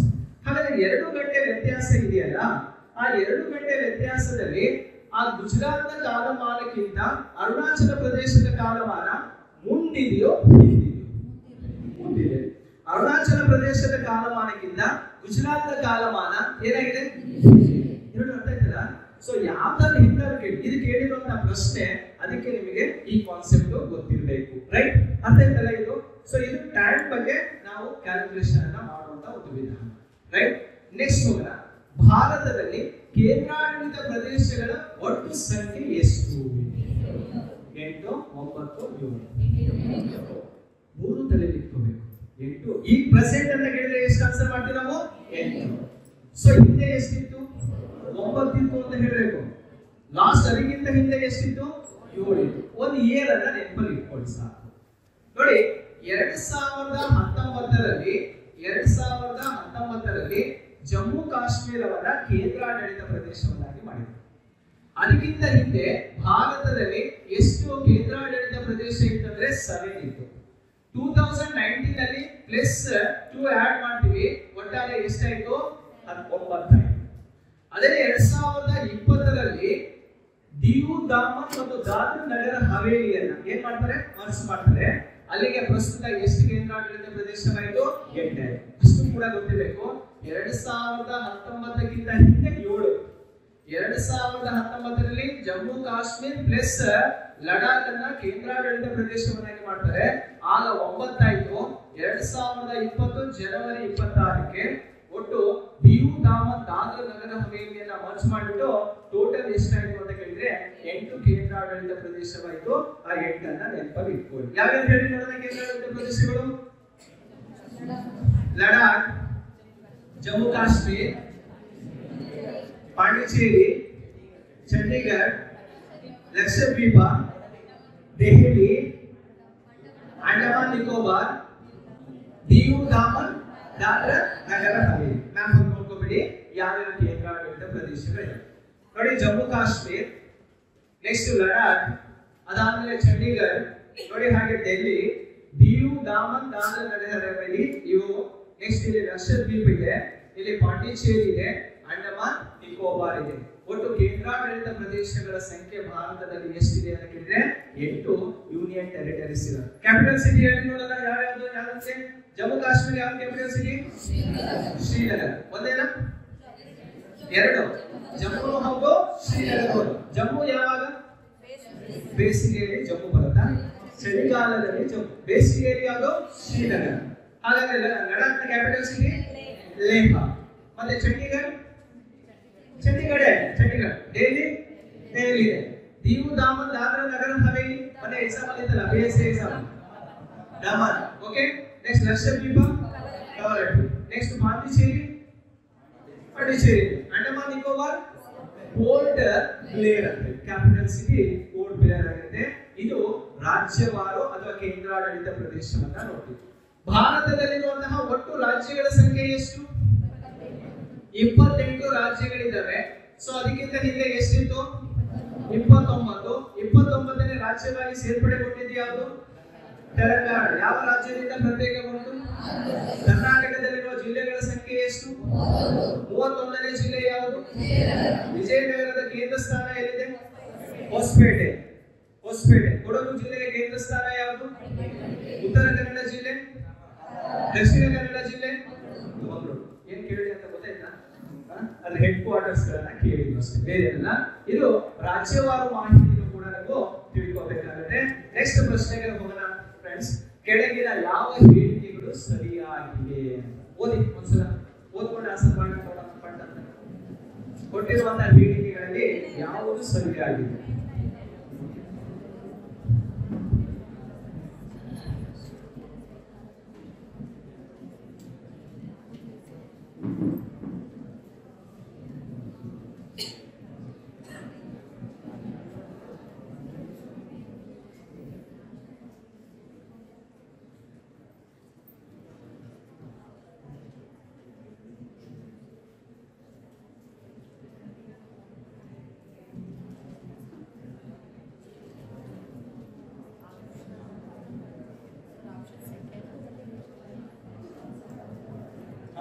ಯಾವುದು ಸರಿ? ಎಲ್ಲವೂ ಸರಿ. ಓಕೆ, ಚಂಡೀಗಢವು ಪಂಜಾಬ್ ಮತ್ತು ಹರಿಯಾಣದ ಎರಡರ ರಾಜಧಾನಿಯಾಗಿದೆ. ಹೌದೌದು? ಎಸ್, ಹೌದು. ಎರಡನೇ ಪ್ರಶ್ನೆ, ರಾಜಸ್ಥಾನ ಭಾರತದ ಅತಿ ದೊಡ್ಡ ರಾಜ್ಯವಾಗಿದೆ. ಹೆಸರು? ಹೌದು. ಯಾವುದರಲ್ಲಿ ಅತಿ ದೊಡ್ಡ ರಾಜ್ಯ? ಜನಸಂಖ್ಯೆಯಲ್ಲಿ? ಮೂರನೇ ಪ್ರಶ್ನೆ ಹೋಗೋಣ. ಉತ್ತರ ಪ್ರದೇಶ ಭಾರತದ ಅತಿ ಹೆಚ್ಚು ಜನಸಂಖ್ಯೆ ಹೊಂದಿರುವಂತಹ ರಾಜ್ಯ. ಅದು ಸರಿ ಇದೆ. ನಾಲ್ಕನೇದು, ಕೇರಳವು ಭಾರತದಲ್ಲಿ ಅತಿ ಹೆಚ್ಚು ಸಾಕ್ಷರತೆಯನ್ನು ಹೊಂದಿರುವಂತಹ ರಾಜ್ಯ. ಅದು ಸರಿ ಇದೆ. ಹಾಗಾಗಿ ಎಲ್ಲವೂ ಕೂಡ ಸರಿಯಾಗಿರೋದನ್ನ ನಾವು ನೋಡಬಹುದು. ರೈಟ್. ನೆಕ್ಸ್ಟ್ ಕ್ವಶನ್ ಓದಿ. ಯಾವ ಭಾರತೀಯ ರಾಜ್ಯ ಅಥವಾ ರಾಜ್ಯಗಳು ಪಾಕಿಸ್ತಾನದೊಂದಿಗೆ ಗಡಿಯನ್ನ ಹಂಚಿಕೊಳ್ಳುತ್ತದೆ? ಯಾವ್ದಪ್ಪ? ಮೇಲಿನ ಯಾವ್ಯಾವಿದ್ದಾವೆ? ಮೂರನೇದು ಮತ್ತೊಂದು ಯಾವುದು ಹಂಚಿಕೊಳ್ಳಕ್ಕಲ್ಲ. ಮತ್ತೊಂದು ಯಾವುದು ಏನು ಸಾಧ್ಯತೆ ಇಲ್ಲ. ಇರೋದೇ ನಾನು. ಅದ್ರ ಜೊತೆ ಮತ್ತೊಂದು ಸೇರಿಸಬೇಕು. ಪಂಜಾಬ್ ಜೊತೆ ಮತ್ತೆ ಯಾವ ಸೇರಿಸ್ತೀವಿ? ಹರಿಯಾಣ. ಯೋಚನೆ ಮಾಡಿ ಸ್ವಲ್ಪ. ಲಡಾಖ್. ಬರಲ್ಲ. ಯಾವುದು? ಲಡಾಖ್ ಬರುತ್ತೆ. ಮತ್ತೊಂದು ಯಾವ್ದಿದೆ? ಲಡಾಖ್. ನೋಡಿ, ಇದನ್ನ ಅಷ್ಟಲ್ಲೂ ಕೂಡ ಎಕ್ಸಾಮ್ ಪಾಯಿಂಟ್ ಆಫ್ ವ್ಯೂ ಹೇಗೆ ಪ್ರಶ್ನೆ ಕೇಳ್ತಾರೆ ಅಂತ ನೋಡಿ.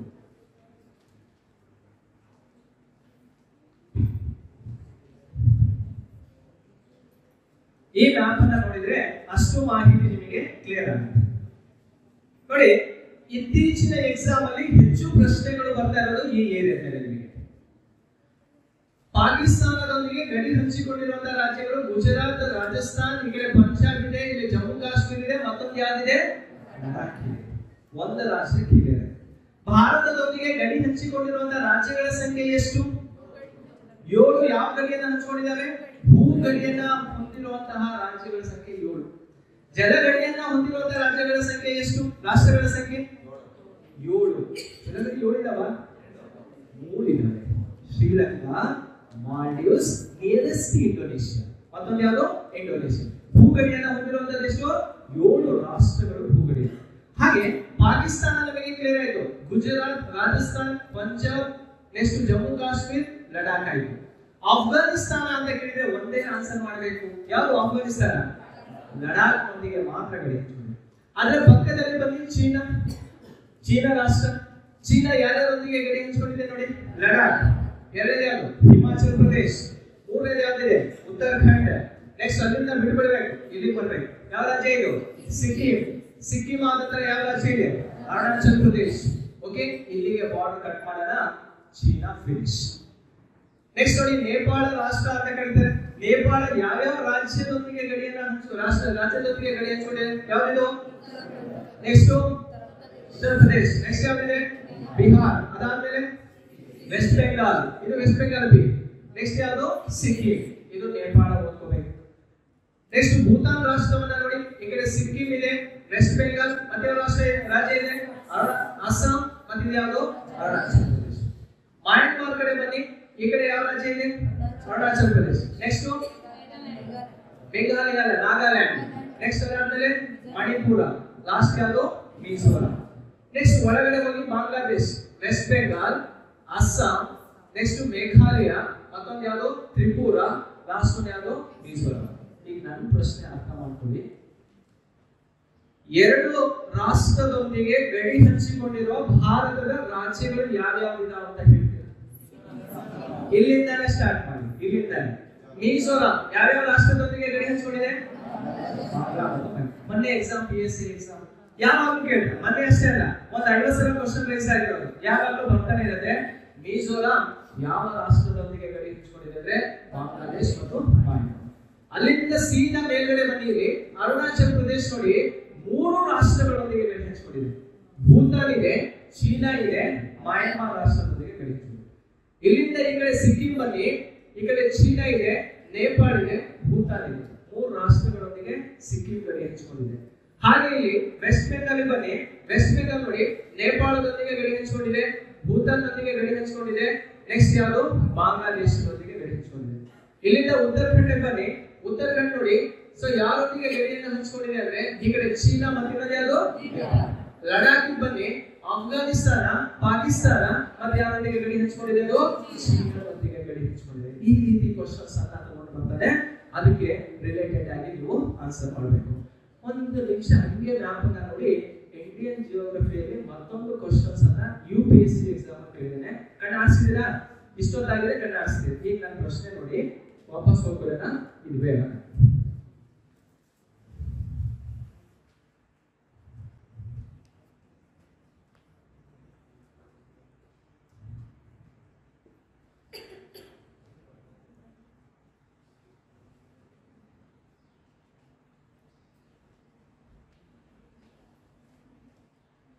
ಈ ಪ್ರಶ್ನೆ ಈಗ ನೀವು ಮ್ಯಾಪ್ ಅನ್ನ ಕಲಿಬೇಕಾದ್ರೆ ಯಾವ ರೀತಿಯಲ್ಲಿ ಇಂಡಿಯನ್ ಮ್ಯಾಪ್ ಅನ್ನ ಕಲಿಬೇಕು?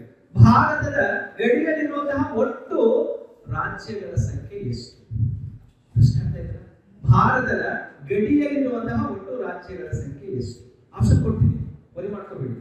20, 21, 22, 23 ಹಿಂಗೆ ಕೊಟ್ಟಿದ್ದಾರೆ. ಇಷ್ಟಪಿ 20 ಹಾಗೆ 20, 21, 22, 23 ಇಷ್ಟೊಂದು ಮ್ಯಾಪ್ ಅನ್ನ ತೋರಿಸ್ಬಿಟ್ಟಿದ್ದೀರಿ. ನನಗೆ 1ನೇ ಕ್ಲಾಸಿಂದ ಇಂಡಿಯಾ ಬರ್ಸ್ತಾನೆ ಇದ್ದಾರೆ, ರಾಜ್ಯಗಳ ಹೆಸರು ಕಲಿಸ್ತಾನೆ ಇದ್ದಾರೆ. ಸ್ವಲ್ಪ ಯೋಚನೆ ಮಾಡಿ ಆನ್ಸರ್ ಮಾಡಿ. 20, 21, 22, 23 ಎಣಿಸ್ಕೊಳ್ಳಿ. ಮೈಂಡ್ ಅಲ್ಲಿ ಹಿಂಗೆ ಎಣಿಸ್ಕೊಳ್ಳಿ, ನೋಡೋಣ ಎಷ್ಟು ಬರುತ್ತೆ ಆನ್ಸರ್. ಎಷ್ಟು ಇರ್ಬೋದು ಸರ್? 21, 21 ಸರಿ. ಎಕ್ಸಾಮ್ ಹಾಲಲ್ಲಿ ಎಲ್ಲರೂ ಕೂತಿರ್ತಿದ್ದಾನೆ, ಒಬ್ಬ ಹಾಕಿರೋದೆಲ್ಲ ಹಾಕಲ್ವಲ್ಲ ನಾವು. ಅವ್ರು ಹೇಳಿದ್ರೆ ಸರಿ, ನನ್ನ ಪ್ರಕಾರ ಸರಿ. ಓಕೆ, ನೆಕ್ಸ್ಟ್ ಇದು 3 ಆಪ್ಷನ್ ಇದೆ. 23 ಅದು ಸರಿ, ಮತ್ತೆ 22 ಅದು ಸರಿ, 20 ಅದು ಸರಿ. ಯಾಕಂದ್ರೆ ಎಕ್ಸಾಮ್ ಹಾಲಲ್ಲಿ 4 ತಲೆ ಇರುವಂತ 4 ಜನರು ಕೂತಿರ್ತೀವಿ. 4ಕ್ಕೂ ಆನ್ಸರ್ ಅನ್ನ ನಾವು ಟಿಕ್ ಮಾಡಿ ಬಂದಿರ್ತೀವಿ. ಬರಲ್ರಿ, ಎಲ್ಲರೂ ಒಂದೇ ಆನ್ಸರ್ ಟಿಕ್ ಮಾಡಲ್ಲ. ಎಲ್ಲೋ ರೇರ್ ಒಂದೇ ಆನ್ಸರ್ ಎಲ್ಲರಿಗೂ ಸಿಗೋದು. ಸರಿಯಾದಂತ ಉತ್ತರ 23 ರಾಜ್ಯಗಳು ಕಂಡುಬರ್ತವೆ. ಭಾರತದ ಗಡಿಯಲ್ಲಿರುವಂತಹ ರಾಜ್ಯಗಳ ಸಂಖ್ಯೆ 23. ನಿಮಗೆ ಒಂದು ಹೇಳ್ಕೊಡ್ತೀನಿ, ಸುಮ್ಮನೆ ನಿಮ್ಮ ಲೆಫ್ಟ್ ಹ್ಯಾಂಡ್ ಅನ್ನ ಕೊಡಿ, ನನಗೆ ಕೊಡ್ಬೇಡಿ, ನಿಮ್ಮ ಹತ್ರ ಇಟ್ಕೊಡ್ಬೇಡಿ. ಓಕೆನಾ? ಇಲ್ಲಿಂದ ಸ್ಟಾರ್ಟ್ ಮಾಡಿ ಹಿಂಗ್ ಹೋಗಿ ಹಿಂಗ್ ಇಳಿದು ಇಲ್ಲಿಗೆ ಬರುವಷ್ಟರಲ್ಲಿ 23 ರಾಜ್ಯಗಳು ಬೇಕು. ನಿಮಗೆ ಹೇಳಕ್ ಟ್ರೈ ಮಾಡ್ತೀರಾ? ನೀವು ನನ್ನ ಜೊತೆ ಮಾಡ್ತೀರಲ್ಲ? ನಿಮಗೆ ಆಗದೆ ಇದ್ರೆ ನಾನಿದ್ದೀನಿ. ರೈಟಾ? ಸ್ಟಾರ್ಟ್ ಮಾಡೋಣ. ವೆಸ್ಟ್ ಇಂದ ಹೋಗೋಣ. ಒಂದು ಕೈ ಕೆಲಸ ಕೊಡ್ರಿ, ಏನಾಗಲ್ಲ. ನಾನೇ ನೋಡಿ, ರೆಡಿ ಆಗಿ ಇವ್ರು ಕೇರಳ ಆದ್ರೆ ತಮಿಳುನಾಡು, ಯಾವ ಕಡೆಯಿಂದ ಹೋಗಲ್ಲ, ಇವ್ರಲ್ಲಿ ಕೇರಳ ಕಡೆಯಿಂದ ಹೋಗೋಣ. ಯಾಕಂದ್ರೆ ಸಿಂಪಲ್ ಇರೋದನ್ನ ತಗೊಂಡು ಕಷ್ಟ ಇರೋ ಕಡೆ ಇಳಿಯೋಣ. ಬೆಟ್ಟ ಹತ್ತೋದು ಕಷ್ಟ, ಇಳಿಯೋದು ಈಸಿ. ಯಾಕಂದ್ರೆ ಸ್ವಲ್ಪ ಕಾಂಚ ಅಂತಂದ್ರೆ ಹೋಗೇ ಬಿಡ್ತು, ಸರಾಸ ಇಳಿಯೋಣ ಈಸಿಯಾಗಿ. ನೋಡಿ, ಎಲ್ಲಿಂದ ವೆಸ್ಟ್ ಇಂದ ಸ್ಟಾರ್ಟ್ ಮಾಡ್ತಾ ಇದ್ದೀನಿ ನಾನು. ಎಷ್ಟಿಂದ ಹೋಗ್ತಾ ಇದ್ದೀನಿ? ಫಸ್ಟ್ ಸ್ಟೇಟ್ ಹೇಳ್ರಿ. ಗುಡ್. ಎಸ್. ಹಾ Gujarat, yes Rajasthan, yes Punjab, good Punjab Himachal Pradesh, Jammu Kashmir Ladakh stop ಮಾಡೋಣ ಎಲ್ರಿಗೂ ಅರ್ಥ ಆಗಿಲ್ಲ ಕೆಲವರು ಬೇಕಂತ ಇನ್ನೊಂದ್ಸಲ ಕ್ಲಿಯರ್ ವಾಯ್ಸ್ ಬರ್ಬೇಕು ಯಾವ್ದು ನಿಮ್ದು ಒಂದೂರವ್ರು ಇಲ್ಲ ಹೋಗ್ಲಿ ಯಾವ ಜಿಲ್ಲೆಯವರು ಇದು ಬರ್ಬೇಕು ಇದು ವಾಯ್ಸ್ ಹಾಸನ ರೈಟ್ ಅದೇ ವಾಯ್ಸ್ ಅನ್ನ ಹೊರಗಡೆ ಕೇಳಬೇಕು ಏನ್ ನಡೀತಾ ಇದೆ ಇಲ್ಲಿ ಡಿಗ್ರಿ ಕಾಲೇಜಲ್ಲಿ ಅಂತ ಊರು ಜನ ಇಲ್ಲಿ ಬಂದು ಕೂರ್ಬೇಕು ನಿಮ್ಮ ಹತ್ರ ಜಗಳ ಮಾಡಕ್ಕಲ್ಲ ಏನ್ ಮಾಡಿ ರೈಟ್ ಸ್ಟಾರ್ಟ್ ಮಾಡಿ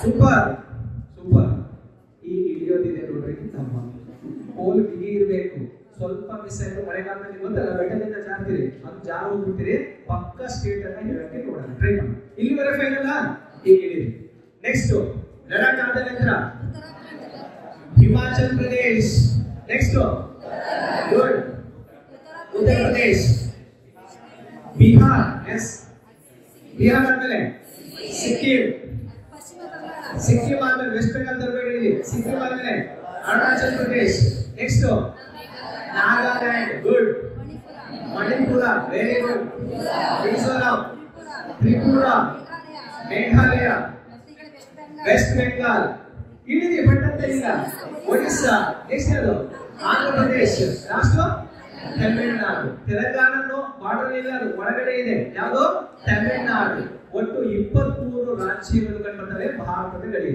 ಇದು ಒಂದು ಕ್ವಶನ್ ಇನ್ನೊಂದು ಕ್ವಶನ್ ಅನ್ನ ಕೇಳಿದರೆ ಇವು 23 ರಾಜ್ಯಗಳು ಬಿಟ್ರೆ ಇನ್ನು ಎಷ್ಟು ಉಳಿದು 5 ಉಳಿದುತ್ತಾನೆ ಆ 5 ರಾಜ್ಯಗಳ ಹೆಸರು ಹೇಳಿಬಿಡಿ ಯಾರು ಉಳಿದು ರಾಜಸ್ಥಾನ ಆಯ್ತು ಹರಿಯಾಣ ಮಧ್ಯಪ್ರದೇಶ್ ಛತ್ತೀಸ್ಗಢ ಜಾರ್ಖಂಡ್ ತೆಲಂಗಾಣ ಇವನ್ನ ಭಾರತದಲ್ಲಿ ಲ್ಯಾಂಡ್ ಲಾಕ್ಡ್ ಸ್ಟೇಟ್ ಅಂತ ಕರೀತೀವಿ ಎಕ್ಸಾಂಪಲ್ ಅದೇ ಪ್ರಶ್ನೆ ಬಂದಿರೋದು ಭೂ ಆವೃತ ರಾಜ್ಯಗಳ ಸಂಖ್ಯೆ ಭಾರತದಲ್ಲಿ ಎಷ್ಟಿದಾವೆ 5 ಇದಾವೆ ಆ 5 ಯಾವುದು ಅಂತ ಕೇಳಿದ್ರೆ ಮಧ್ಯಪ್ರದೇಶ್ ಛತ್ತೀಸ್ಗಢ ಜಾರ್ಖಂಡ್ ಮತ್ತೆ ಯಾವುದು ಹರಿಯಾಣ ತೆಲಂಗಾಣ ಈ 5 ರಾಜ್ಯಗಳನ್ನ ಭೂ ಆವೃತ ರಾಜ್ಯಗಳು ಅಂತ ಕರೀತೀವಿ ಬಾರ್ಡರ್ ಗೊತ್ತಾಯ್ತು ಮಧ್ಯದಲ್ಲಿರುವಂತಹ ರಾಜ್ಯಗಳ ಪರಿಚಯ ಕೂಡ ಗೊತ್ತಾಯ್ತು ನೋಡ್ರಿ ಇದು ಫಸ್ಟ್ ಯೂನಿಟ್ ಅಲ್ಲಿ ಇಷ್ಟು ಏರಿಯಾಗಳನ್ನ ಇಟ್ಕೊಂಡು ಕ್ವಶನ್ಸ್ ಅನ್ನ ರೈಸ್ ಮಾಡ್ತಾ ಹೋಗ್ತಾನೆ ಕ್ಲಿಯರ್ ಆಗ್ತಾ ಇದೆಯಾ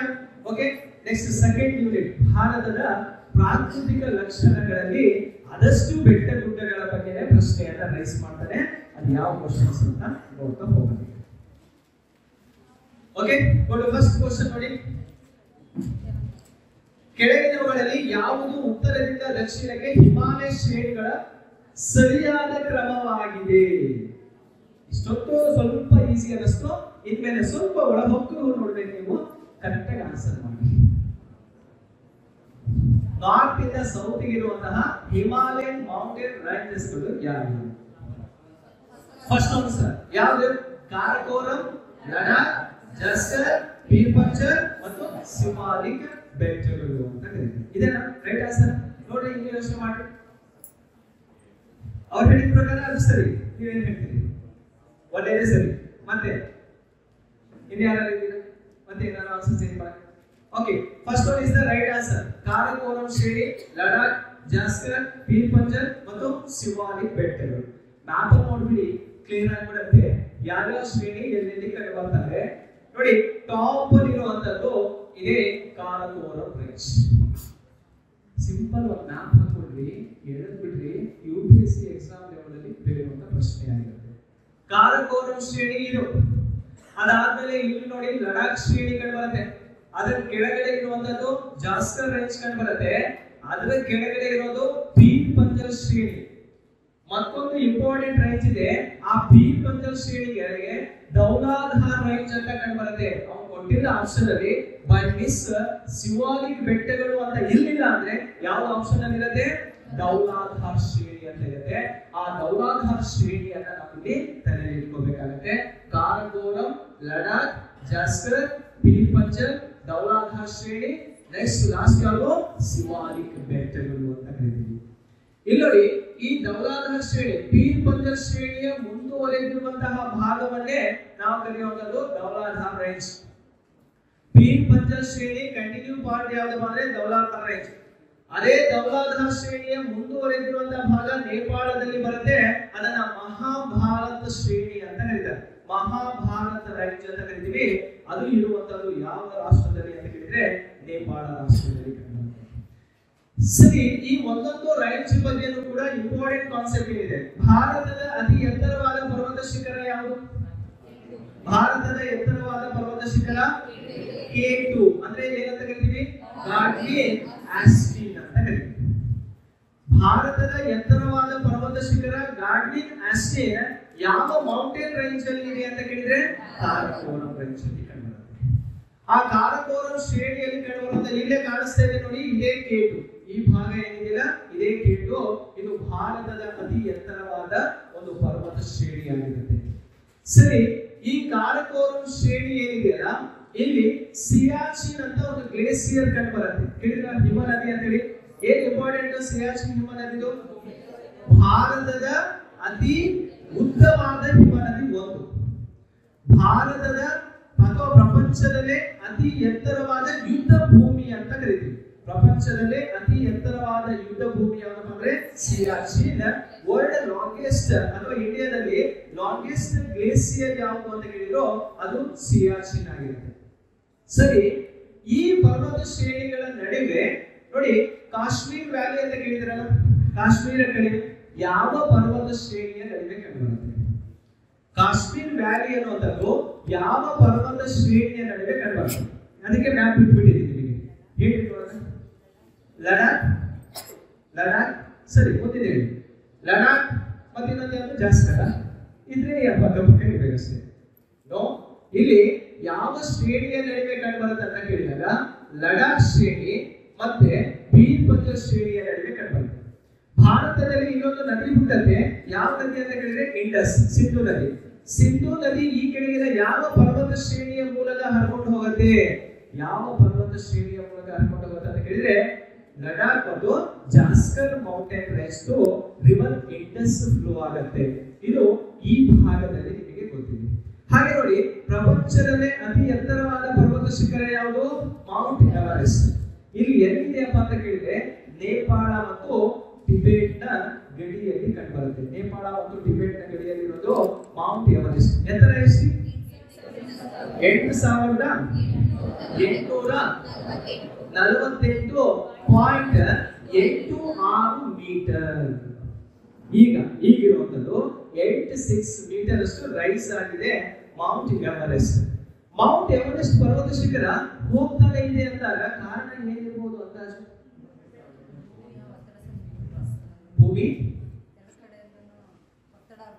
ಒತ್ತಡ ಬರುತ್ತೆ. Very simple. ನೋಡಿ, ಭಾರತ ಫಸ್ಟ್ ನಾವು ಮೂಲತಃ ಇದ್ದವರು ಎಲ್ಲಿ ಅಂತ ಕೇಳಿದ್ರೆ ಗೋಂಡ್ವಾನ ಭೂರಾಶಿಗೆ ಸೇರಿದವರು. ನಾವು ಇಲ್ಲೇವರಲ್ಲ, ನಾವು ಆಫ್ರಿಕಾದ ಜೊತೆಗೆ ಕನೆಕ್ಟ್ ಇದ್ದವರು. ಆ ಗೋಂಡ್ವಾನ ಭೂರಾಶಿಯಿಂದ ಕಟ್ ಆಗತ್ತೆ, ಕಟ್ ಆಗಿ ತೇರ್ಕೊಂಡು ಬರುತ್ತೆ. ತೇರ್ಕೊಂಡು ಬಂದು ಯುರೇಷಿಯನ್ ಪ್ಲೇಟ್ ಅಂತ ಇರುತ್ತೆ. ಯುರೇಷಿಯನ್ ಯುರೋಪ್ ಮತ್ತು ಏಷ್ಯಾವನ್ನ ಒಳಗೊಂಡಿರುವಂತಹ ಒಂದು ಭೂಫಲಕ ಯುರೇಷಿಯನ್ ಪ್ಲೇಟ್ ಅಂತ. ಆ ಯುರೇಷಿಯನ್ ಪ್ಲೇಟಿಗೆ ಇಂಡಿಯನ್ ಪ್ಲೇಟ್ ಹಿಂಗೆ ಬಂದು ಡಿಕ್ಕಿ ಹೊಡೆಯುತ್ತೆ. ಅಲ್ಲಿ ತೇತೀಸ್ ಅಂತ ಒಂದು ವಾಟರ್ ಬಾಡಿ ಇತ್ತು, ಸಮುದ್ರ ಇತ್ತು. ಆ ತೇತೀಸ್ ಸಮುದ್ರ ಏನಾಗತ್ತಪ್ಪ ಅಂದ್ರೆ ಅಲ್ಲಿರುವಂತಹ ಸೆಡಿಮೆಂಟ್ಸ್ ಎಲ್ಲವೂ ಕೂಡ ಎರಡು ಪ್ಲೇಟ್ಸ್ ಗಳು ಕೊಲಿಸಿನ್ ಆಗುತ್ತೆ, ಒಮ್ಮುಖಗೊಳ್ತವೆ. ಆ ಒಮ್ಮುಖಗೊಂಡಾಗ ಹೀಗೆ ಒತ್ತಿದಾಗ ಒಳಗಡೆ ಇರುವಂತಹ ಸೆಡಿಮೆಂಟ್ಸ್ ಎಲ್ಲ ಏನಾಗ್ತಾ ಹೋಗ್ತಾ ಇದಾವೆ? ರೈಸ್ ಆಗ್ತಾ ಹೋಗ್ತಾ ಇದಾವೆ. ಇದನ್ನೇ ನಾವು ಫೋಲ್ಡ್ ಮೌಂಟೇನ್ ಅಂತ ಕರಿತೀವಿ, ಮಡಿಕೆ ಪರ್ವತ. ಪ್ರಪಂಚದಲ್ಲಿ ಇತ್ತೀಚೆಗೆ ನಿರ್ಮಾಣವಾದ ಮಡಿಕೆ ಪರ್ವತ ಯಾವುದು ಅಂತ ಎಕ್ಸಾಮ್ ಅಲ್ಲಿ ಬಂದ್ರೆ ಪ್ರಶ್ನೆ, ಅದು ಯಾವ್ದನ್ನ ಆನ್ಸರ್ ಮಾಡಬೇಕು? ಹಿಮಾಲಯ. ಅದಕ್ಕೆ ನ್ಯೂ ಫೋಲ್ಡ್ ಮೌಂಟೇನ್ ಅಂತ ಕರಿತೀವಿ. ಯಾವ್ದನ್ನ? ಹಿಮಾಲಯ ಪರ್ವತವನ್ನ ನವ ಮಡಿಕೆ ಪರ್ವತ ಅಂತ ಕರಿತೀವಿ, ನ್ಯೂ ಫೋಲ್ಡ್ ಮೌಂಟೇನ್ ಅಂತ ಹೇಳಿ. ಸೊ ಕಲಿಯೋದು ರೀಸನ್ ಅಷ್ಟೇನೆ, ಇಂಡಿಯನ್ ಪ್ಲೇಟ್ ಮತ್ತು ಯುರೇಷಿಯನ್ ಪ್ಲೇಟ್ ಕೊಲಿಸಿನಿಂದ ಹಿಮಾಲಯ ಪರ್ವತ ಅನ್ನೋದು ಸೃಷ್ಟಿಯಾಗಿರುತ್ತೆ. ಸೊ ಇದು ಈ ಒಂದು ಪ್ರಶ್ನೆಯ ಬಗ್ಗೆ ಇಷ್ಟು ಮಾಹಿತಿಯನ್ನ ತಿಳ್ಕೊಂಡಿದ್ರಿ. ನೆಕ್ಸ್ಟ್ ಹೋಗೋಣ ಸ್ನೇಹಿತರೆ, ಇದನ್ನ ಆನ್ಸರ್ ಮಾಡಿ.